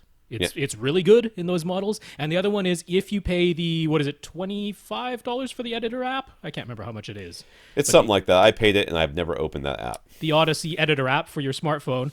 If you want to save and load different Audyssey measurements or different configurations for that matter, you do it through the editor app now. So that can be worthwhile. The other thing I would do is when you see a new thing pop up, like you go to a new source on your receiver, you're going to want to make sure that you have it in the correct mode. So you're going to press the game. He is the same guy with the other thing, right? So he wants the pure auto, whatever it is. Yeah, auto. For everything. Okay, so then he's good to go there. I never did get any water. I'm suffering here. Jeff will be sitting 11.5 feet away from a 120-inch 16:9 screen in his theater above his garage, which is painted flat, dark gray, and has lighting control. He'd prefer not to spend more than $4,000 on a projector. I just saw a Wirecutter article that said Sony had the best projector now. That's the best. Oh, that was a 1080p model for $2,000, and it is a very nice 1080p model. But anyways, so I just saw that today, and I was like, oh, look at that! Somebody's making a suggestion. He isn't quite sure what to buy. He suspects that in about 2 years there will probably be a 4K HDR projectors with excellent black levels for well under $4,000. So one idea he has to spend less than $1,000 right now on a high-value 1080p projector to tide him over for a couple of years. One further wrinkle, though, is that a local store is selling their floor demo model of an Epson LS10000 laser-driven projector for $4,500, which is tempting him, but it's used and has 7,000 hours on it. What do we think he should do? I don't know how long a laser-driven lamp has. It's supposed to be 20,000 hours, and the 10,000 was replaced by the 10,500 to give it 18 gigabits. So I'm not super keen on getting that floor demo model, to be honest. How much is a replacement bulb on one of those things, I wonder? You can't. What do you mean you can't? You got to buy a whole new projector? You got to buy a whole new projector when the laser's done. Shut up! Oh, yeah, don't buy that. I'm not super keen on that, no. No, I'm with you. So the thing is, for $4,000, he could get a JVC X590 right now, which is all the things. It's 4K. Right. Well, it's Wobble K, but it accepts 4K. It's HDR. It has very good black levels, not quite as deep as the step-up X790, but, it's like not quite half the price. Right. So, I mean, that's tempting, but it is maxing out your budget to get the X590. I don't like that. I kind of agree with going with the cheapy. Now, less than $1,000. Okay, let me put you this way. You can get a BenQ 2050. That's fine. But if you go with a less than $1,000 model, I think one thing you have to tell yourself is that if you do that, when you go all in, you must go all in. You know what I mean? At this point, when you do, you have to go all in, because you're going to be going from a projector which is going to have definite limitations. Not that you won't get a perfectly acceptable projector, but it's going to have limitations. And when you go all in, I don't want you coming back saying, well, I lived with this projector for a while and I really don't mind the noise anymore. Maybe I can get a louder 4K projector and save some money. No. You go all in. When you do this, you go all in. That's what. Because the half measure right now would be, say, the Epson Home Cinema 4000, It's about $1,700. It accepts 4K with wobble K support. It accepts HDR. It doesn't have 18 gigabits, so it tops out at 30 frames per second if it's 4K HDR. Can't do 60 frames per second 4K HDR. But it doesn't have the super deep black levels, and that's clearly something that he wants. So I'm like, that's the half measure. That's tough to justify because it's close to $2,000. The X590 is pretty much everything you want, but it maxes out your budget. Or you go cheap, you get a BenQ 2050. It looks nice. No, it doesn't have the super deep blacks. No, it's not 4K. It's not HDR. It's none of the things. But it's $700. So you can replace it fairly soon. Yeah. Damien on Twitter. Damien asks, are there any online movie services that let you purchase a movie and download the file to keep with Dolby Atmos audio? He knows that Netflix and Vudu offer some Atmos titles, but they only seem to be for streaming. The only one that I ever remember offering this was Kaleidoscape, right? Yep. And do they still exist? They do. They disappeared for like a couple of weeks, and then they came back from the dead. Yeah, and that was weird. They don't have all the studios. I forget. There's the 1 or 2 studios who have never signed on with them for their download service. When you download, you're basically downloading bit for bit the Ultra HD Blu-ray, right? That's like everything. Yeah. You get the whole thing. Yeah. So it pretty much is the Ultra HD Blu-ray, right? But Isn't it pretty expensive? It's like $40, $50 a movie or something like that. Is it more expensive than just buying it? I'm not sure. I think they're around between $25 and $35, just like the disc is, pretty much. Oh, all right. Well, you're basically getting the disc. And as someone on Twitter pointed out, quite rightly so, because I was like, well, the way I handle this is I buy the Ultra HD Blu-rays, I back them up with Make MKV, and I play them on Plex. That's how I do it. But he's like, you know what? If you put together the cost of what I probably did for all my storage, right, it's not that far from the least expensive Kaleidoscape player, and they're pretty much right. I mean, the Kaleidoscape is still a bit more expensive, but you don't have the cost of having to put it together yourself and maintaining it yourself and all that. Or ripping the discs yourself. Or ripping the discs yourself, exactly. All that hassle. Yeah. But if you're looking for something that costs what Vudu costs, no. Nah, it's not going to happen. No. I mean, I'm hoping that eventually Apple will be the solution, but right now they don't have any Atmos audio. So they got 4K and HDR and Dolby Vision, but no Atmos audio. So he's got the Pioneer Andrew Jones tower speakers and dual SVS SB12 NSD subs. His Onkyo receivers, whatever it's called, auto setup gave the towers a 50 hertz crossover. It sounds okay, but is he underutilizing his dual subwoofers with that setting? How should it be adjusted? I was bumping up to 80 hertz immediately. Now, are you underutilizing them? No, but you may be. There may be a dip in your frequency response between 50 and 80 hertz. Or maybe even a little bit higher, to be honest with you, that the subs would be a little bit better at reproducing than the tower speakers are. Yeah, you say you've got the dual subs and very nice dual subs. Yes, you do. The idea is to set them up so that they produce uniform bass across as many seats as you care about in your room. Right. And that then gives you the freedom to set the crossover kind of anywhere you want within reason. Like we were saying last week, probably not higher than 120 hertz. But probably not lower than 80. So I would set it somewhere in that range, depending on how far down you can play the tower speaker until it starts to sound non-uniform from seat to seat. That's how I determine where to set the crossover. Right. Infinite Gary. When reading professional reviews of amplifiers, it's very common to read something along the lines of how a more powerful amplifier can equate to more dynamic range, better control over the driver, like lower distortion, better transient response, all that, deeper, stronger bass, blah, blah, blah, blah. But what if the speakers being driven are just a pair of bookshelf speakers that don't claim to play super low or have a massive power handling? Are the descriptions of a more powerful amplifiers providing benefits still applicable? It's only if you're playing them super loud. If you're in a really big room and you're really far away from them, then suddenly the amplifier makes a big difference. I don't know, Gary, how many times and how many different ways we can say it, but most of the time you're using about a watt. Yeah. And any amplifier is doing just fine with that watt. It's only when you do those super loud sections where you have to really need that extra amplifier. And in blind listening, which almost none of these professional reviews are, in blind listening, people can't tell amps apart. I mean, I wish Chris Heinonen would write the article that he mentioned he was going to write like half a year ago, because he basically sat down with, I think, 6 different AV receivers of wildly different price points, like everything from a true entry level right up to like a $3,500 receiver. Sat down with 6 of them, listened to them blind, and he's like, Yeah, I couldn't tell any of them apart when you had the EQ off, because there were differences between different EQs. Sure. You know, but when he had the EQs off and it was all managed and his room isn't that large, he's like, I couldn't tell the difference between any of them. I'm like, that's what the science says exactly it should be. And he's like, yeah, it was kind of interesting to like back that up with my own actual blind listening experience.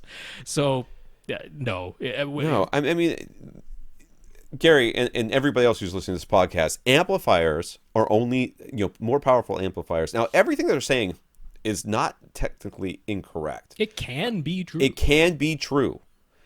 It is also true that your whatever vehicle you're driving can go considerably faster than you've ever driven it. But that doesn't change your experience with that vehicle when you're driving at 50 miles per hour max. Yeah, or constantly, like, right, you're on the highway, you go 75 or 80, or even if you're like a speed demon, you go 90. I bet your car can go faster. I bet you've never floored it and said, this is as fast as this will go. It will go no faster. But it doesn't change your experience with the car. It doesn't change your experience with these different receivers or amplifiers to have extra power that you do not need. People buy it all the time, but it is literally, psychological. Yes. It is all it is. So don't worry about it. So Gary's new surround back speakers in his dedicated theater created something of a new problem. His dog would step on the new speaker wires at the back of the room. Gary decided to get surround back speaker wires off the floor by draping them over the binding posts of the speakers, so there's a speaker wire at waist height between the two surround back speakers and the speaker wires at waist height between the surround back left and the surround left speakers. His dog walks right under them, and Gary enters his seating via the gap between the surround back right and surround left speaker. Could this negatively impact the sound in any way? Well, if you walk into them and knock all I was the going to speakers say, over, that's going to be a bad thing. If you're me and you fall asleep in your home theater, and when you turn everything off and you're stumbling out the door trying to get in, you knock everything over, that will negatively impact the sound. That'll be a negative thing when your speakers are damaged. Yes. No. I mean, I think he's worried about them going across the binding post. Yeah. No. Nope. Not as long as there's something wrong with the jacket of the speaker. And yeah, that's the only time you can. Yeah, that's it. Mark, how close are we to being done with this? Okay. Mark, we got so many more questions, so as many as we can. We're going to do as many as we can, and then we're going to be done. Mark has a JVC X500 projector, which is was one of the earlier E-Shift models. As such, it can accept a 4K resolution signal, but it does not have HDCP 2.2, and it does not do HDR. When he bought it, he got a Monoprice HDCP converter along with it, so our advice back then was just to get an Ultra HD Blu-ray player that offers good HDR to SDR conversion. This sounds familiar. Plug that player into the HDCP converter, and then send that projector to the 8-bit Rec 709 SDR HDCP 1.4 signal that is expecting with the one upgrade being that it's a 4K resolution signal. Okay. So basically, his older projector can't accept newer 4K because it doesn't have the newer HDMI connector. So there's a box in between that will accept that and then send it on in a way that the projector can accept. That's right. So he's bought an Oppo 203. He's really impressed with it. Good, because you're one of the last people to have one. And he plugged the 203's output directly into HDCP converter, which then feeds his Denon 4520 receiver. Is that the correct signal path? It seems to be working like a charm. Well, if it's working, don't break it. But I thought the correct signal path should have been from the Oppo to the receiver. What's his receiver? 4520. So that does not have HDCP 2.2 either. Oh, okay. So you got it right. Then it works. Yes, then that's right. Yes, you want to put it between the 4K source and the first thing that cannot accept HDCP 2.2. That's correct. Whatever that thing is, because I thought that you had a newer receiver, in which case you could send it to the receiver, and from the receiver to the box, and from the box to the projector, which would have been fine. Yeah. But you can't do that because your receiver is older. So after the latest firmware update, the Oppo has a whole bunch of HDR to SDR conversion options. JVC projector owners on the AVS forum are all excited about them. Of course they are. As they supposedly do a really good job, but there are 4 modes and then also a target luminance slider. So what settings should he use? He's calibrated his projector to produce 14-foot Lamberts when it's zoomed out and 19-foot Lamberts when it's zoomed in. He has a constant image height setup. So you can go ahead. I got to get some water, dude. You betcha. Here you go. Honestly, you want to use mode number 1. Mode number 1 and mode number 3 are both fairly accurate for things like a projector. But mode number 1 is honestly the one that you want to use, and it's not a mistake that they made it mode number 1. That's the one that's most applicable to most SDR displays. So that's going to have a good tone mapping to take what could be all the way up to 10,000 nits and shrink it down to only 100 nits. Then you just have to deal with the luminance slider. Now, you said when you've calibrated it for your projector, filling the entire width of your screen, that you got about 14 foot Lamberts. That translates to about 50 nits. 30 foot Lamberts would be the full 100 nits. So you're probably going to want to set that luminance slider below 100 nits. I believe the default is still 300 nits. That's where the slider starts. But then it's got a wide range. So I think you're going to want to try one of the settings that's below 100 nits, probably the 50 or 75 nit setting on the luminance slider. Should give you the best results. Now, there's no absolute right or wrong in this. Give it a try. One of those settings, the image is going to look a little bit washed out, and one of those settings, it might look a little bit too dark. You might be losing some shadow detail. So try and get it where it looks about right, and trust that you're doing that right. If you're like, it looks a little too washed out, then just, let's see. As you set the luminance slider to a lower number, the image gets brighter. So if you try 50 and it looks a little washed out, bump it up to 75, and that'll probably work. Yeah, that's it. I'm done. C. Yay. Tom's taking a draw off the water for our audio listeners. Oh my goodness. So needed. so needed. So dehydrated. He uses a high altitude mode since he's in Albuquerque. Is Albuquerque that high? Over 5,000 feet, yeah. Is it really? I've been there. I didn't remember that.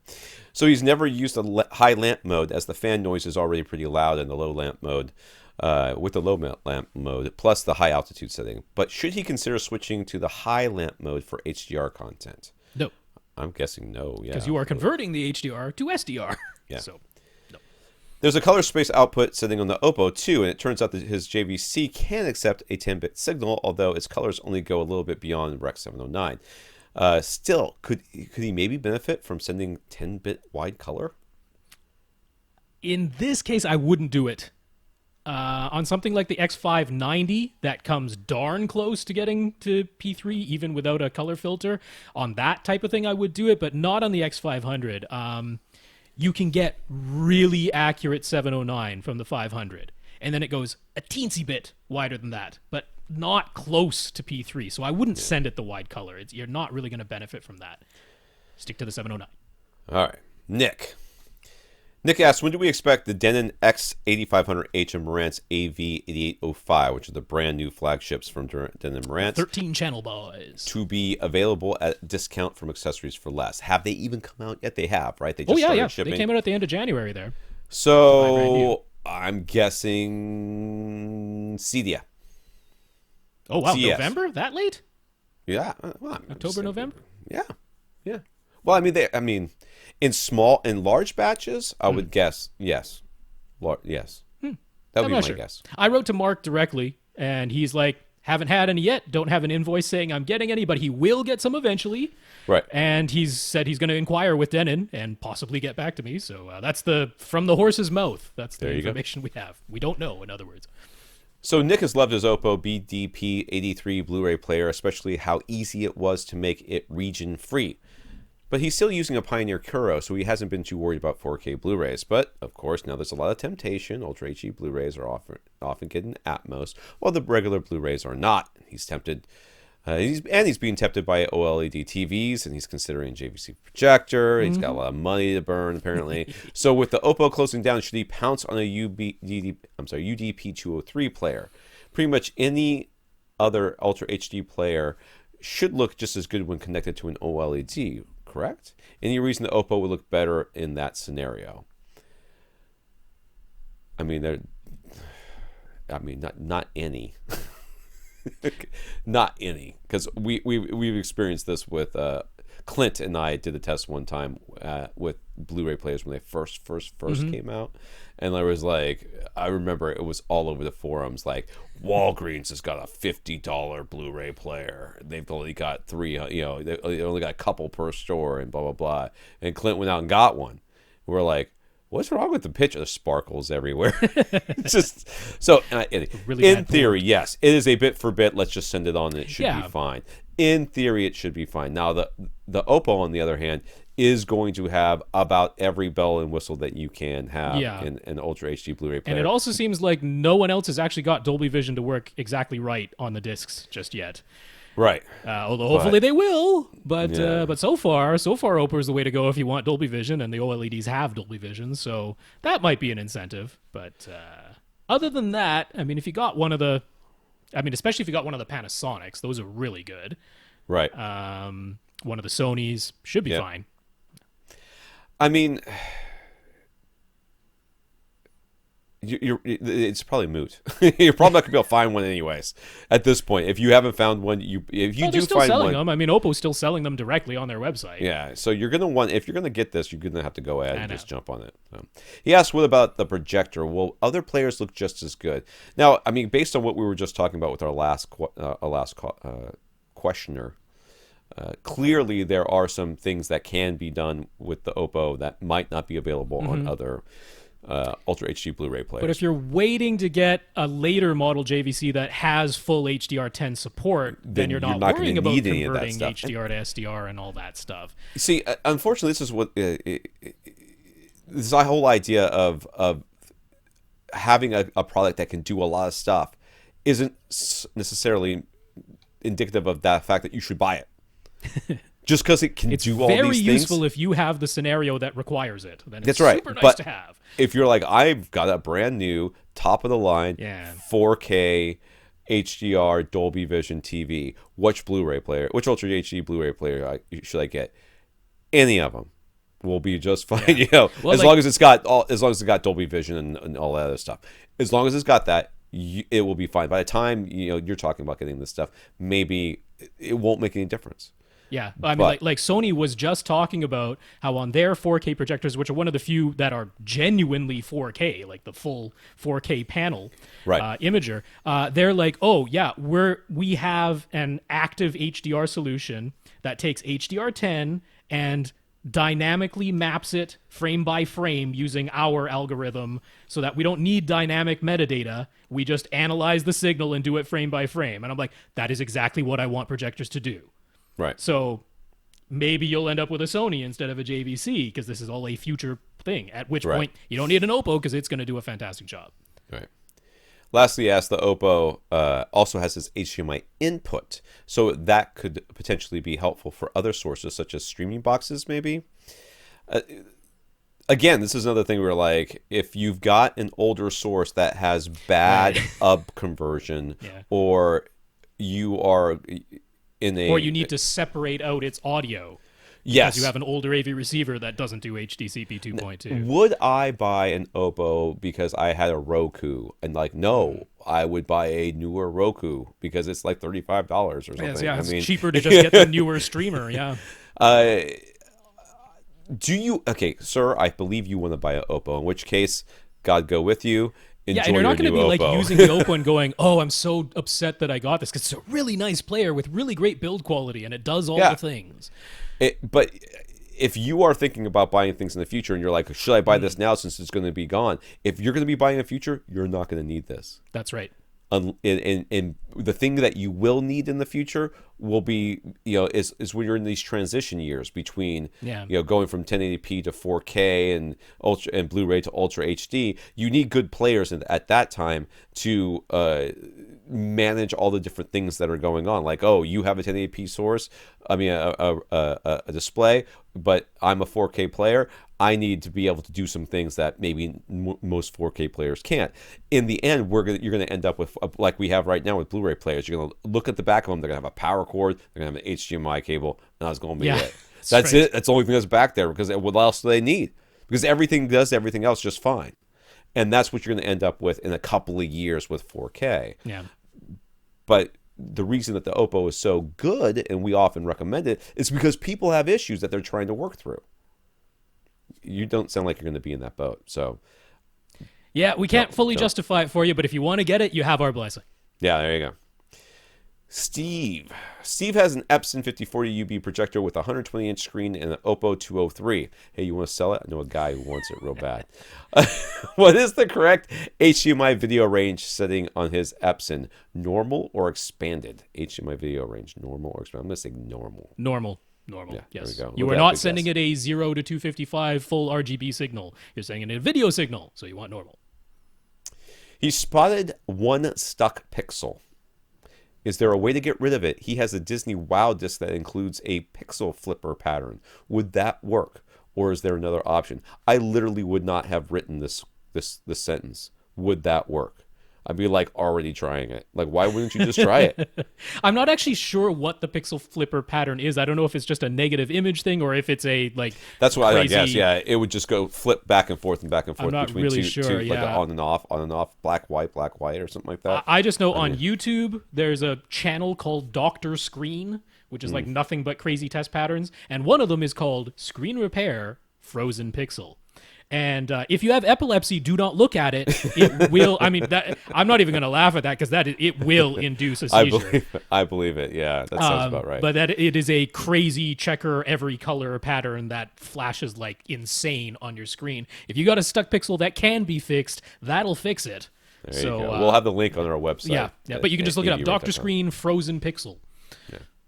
So in order to get the full DCI P3 color, his Epson needs to be in its digital cinema picture mode, which engages its P3 color filter. But having that color filter in place also means a drop in light output, and since the high lamp mode is too noisy, using the eco or medium lamp mode means his HDR content looks too dim. So he knows the Oppo can strip the HDR metadata. Should he also forsake the white color? And where should he set the target luminance slider on his Oppo? Man, with the sliders on things. And it's almost the exact same answer, except you do not have the X500 we talked about previously, which can't do the wide color. You have a projector that can do the wide color. So in your case, go with HDR to SDR conversion, mode 1. Use the wide color in your case, because your projector can do it. And then you're probably going to want a luminance setting of under 100. I'm guessing either 50 or 75. Yep. And in fact, I believe he wrote back at the very end of the week. He's like, I tried 75 and it looks really good. I'm like, there you go. Yeah. Steve's room is 18 feet by 11 and a half feet wide. All right. This is a guy that has the same room as me. And 7.5 feet high. Mine's a little bit bigger, though. That sounded petty, but that's not what I was saying. It just really is a little bit bigger. That's all. Steve's a little over 1,500 cubic feet. He's put up several DIY acoustic panels and super chunk corner bass straps. He prefers to sit in the back row of seats, which are about 13 feet from the front wall. Now, those front seats must be awfully close. Anyways, his speakers are all Aperion Veris 2 Grand Bookshelf and Center, plus Aperion in-wall and in-ceiling speakers for a 5.2.4 setup, and they're powered by Marantz SR7010.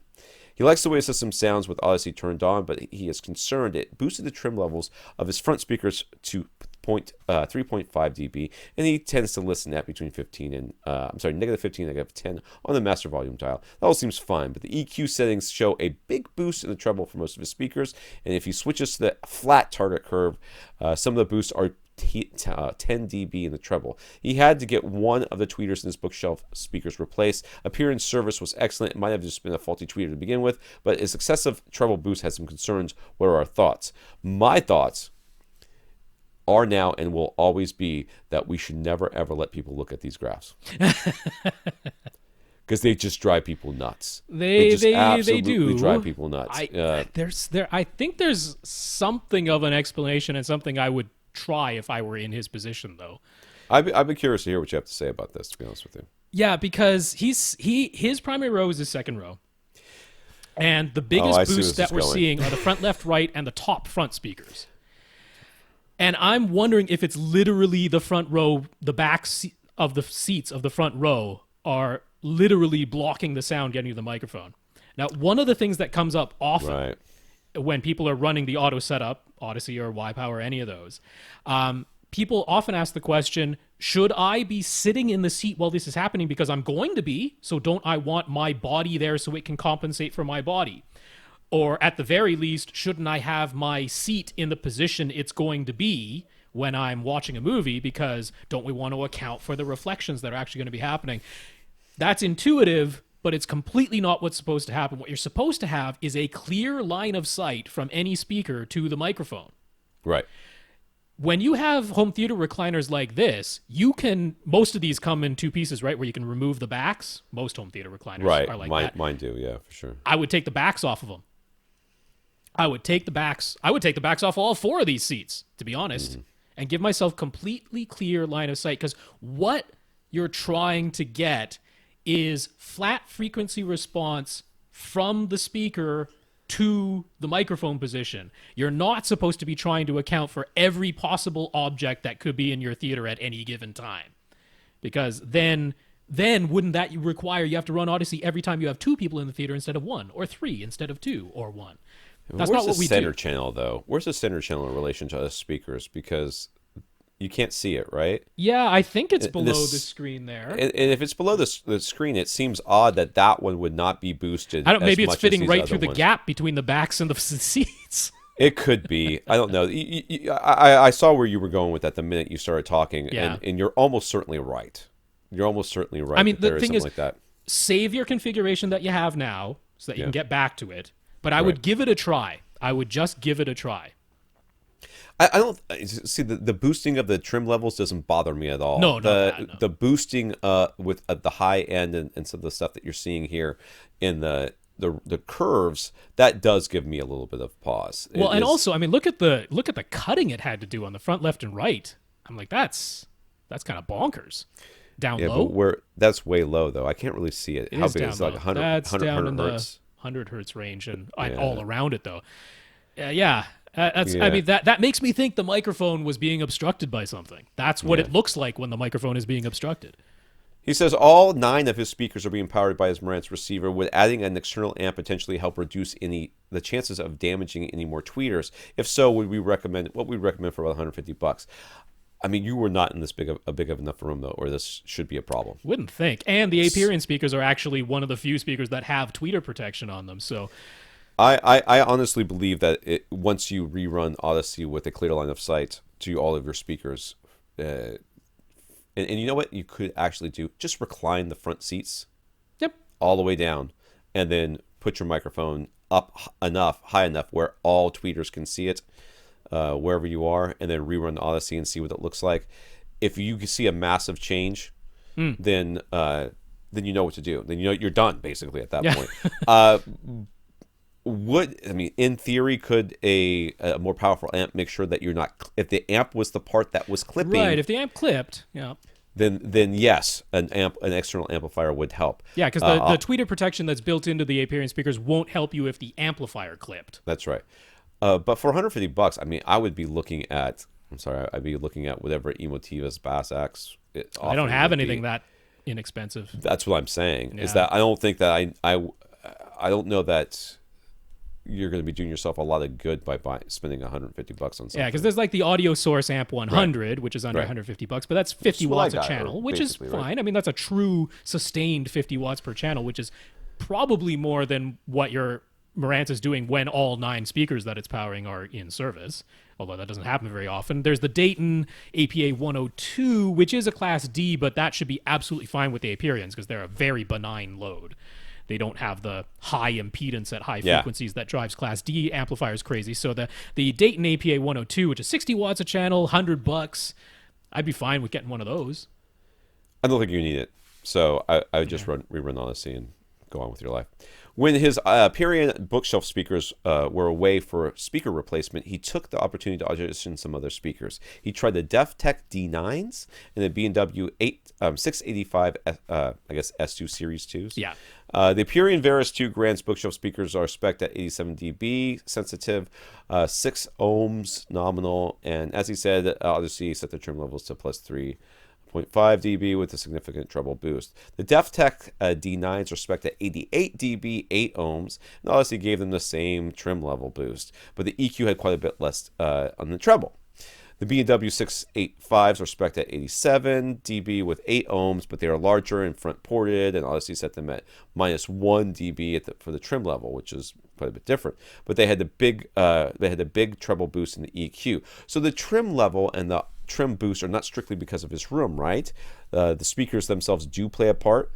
Yeah, that is true. Yep. They do play a part, but depending on what their frequency response looks like. But this sounds to me like you took 3 different measurements, and one of these measurements was not like the other. The trim level doesn't bother me at all, really. No, not really that not much. at all. It's what the frequency response looks like, or the treble boosting that you were seeing. The fact that one of them did not have the treble boost either means that was already an extremely bright speaker, which seems unlikely, or that something was different with how you placed the microphone. Probably the latter. Yeah. He thought the DefTech speaker sounded similar to his appearance, but he liked that appearance a little better, even though Audyssey boosted the treble EQ more. And he didn't like the B&Ws at all, even though they apparently didn't need as much trim level boosting. Is all this within normal expectations, or does it maybe indicate a bigger problem with this setup? I still think the problem is with your measurements, but that being said, the fact that you thought the DefTechs and the appearance sounded similar to me is more concerning than you not liking the B&Ws. To be honest with you, I mean, the DefTechs are a good speaker. I'm not bad mouthing the B&Ws. DefTechs are quite reasonable. I mean, these aren't the bipole DefTechs. These are their pretty darn normal looking bookshelf DefTechs. So that's not a shock. The B&Ws are a speaker that have always had their own sound, and it's a sound that many people very much love. The fact that you didn't like it or didn't find it as pleasing as what you're used to, it says more about what you're used to than it does about the speakers themselves. So if you had been growing up with B&Ws or had B&Ws for a long time, when you had brought the appearance in, you'd be like, I don't like these. And that would have been fine too, okay, in my opinion. But I think the appearance are a lot more neutral. The fact that you and the DefTechs sound, you like the DefTechs, they sounded pretty similar. I mean, DefTechs generally do have their own sound, but if these are not the dipole ones, well then there's only so much difference they can really sound. And I believe that the differences that you're hearing are part of Audyssey trying to overcome limitations in the measurements more than anything else. Yeah, I mean, going back to the original measurements, and if we look at his room and we look at, say, his surround speakers, which would definitely have a clear line of sight if the mic was in that back row, and they're up a little bit high, but not very, they're just a little bit elevated, exactly like we would recommend. And then we look at what Audyssey did with those. Like, we're not seeing a huge treble boost in those. Right. Those are looking pretty normal. And his top rear speakers don't have some kind of giant boost, and they also have a very clear line of sight and are almost directly overhead. So it's the ones that definitely have something like either the top fronts that are considerably off axis, so we would kind of expect a high end roll off there, or the front left and right, which I think we're being obstructed, and we're seing big dips and big peaks in there. So to be honest, I'm with this guy to start sitting in this front row. I think this solves all of the problems that we're experiencing in this room. Just go sit in your front row, man. Well, that's pretty close to 120-inch screen. Yeah. All right, that's going to be it for tonight. It is. So what else we got left? Who else we got? Yeah, so we got Justin, not Bieber, over there on Facebook, who figuring out stuff in his loft and spare bedroom. Bill, Adriano, Jonathan... Is that all, Jonathan? Oh, yeah, it was just options. Jeremy, who wrote to me on Twitter. Brandon. Robert, who's in Australia. How do we have this many left? There was only that much left of the document. Okay, whatever. Because we don't have a ton of photos on these ones. Oh, not only Alvin, Chris, who also wrote on Twitter. All right. That's everybody who will be on the show for next week. All right, let's thank our listeners of the week. We're going to thank Steve and Thomas for their donations. They went to www.avrant.com and clicked on the Buy Us a Cup of Coffee link. Thank you very much for your PayPal donations. Those will go to help support this podcast. Yeah, Steve, Thomas, thank you very much for the donations. And we also want to thank our 58 patrons over at Patreon who have signed up for the monthly take money from them, give it to us service that they offer. Yeah, patreon.com/AVRant podcast. Thanks so much to our 58 patrons. If you would like to support the podcast financially, remember the week of May 7th through May 14th, we are having a listener who's going to match up to $100 worth of donations. Doesn't have to be from one of you. It could be from more than one of you. So 100 of you could give us $1 each, and that would be fantastic, actually. I'd love to see that.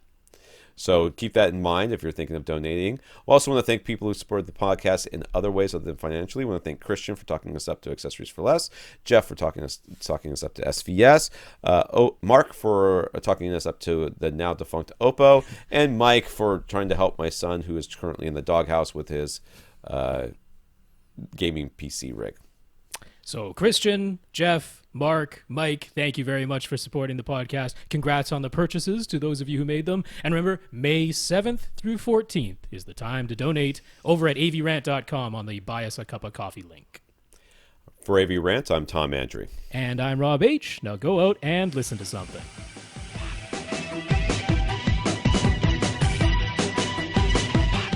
Want your question answered? Send it to question@avrant.com.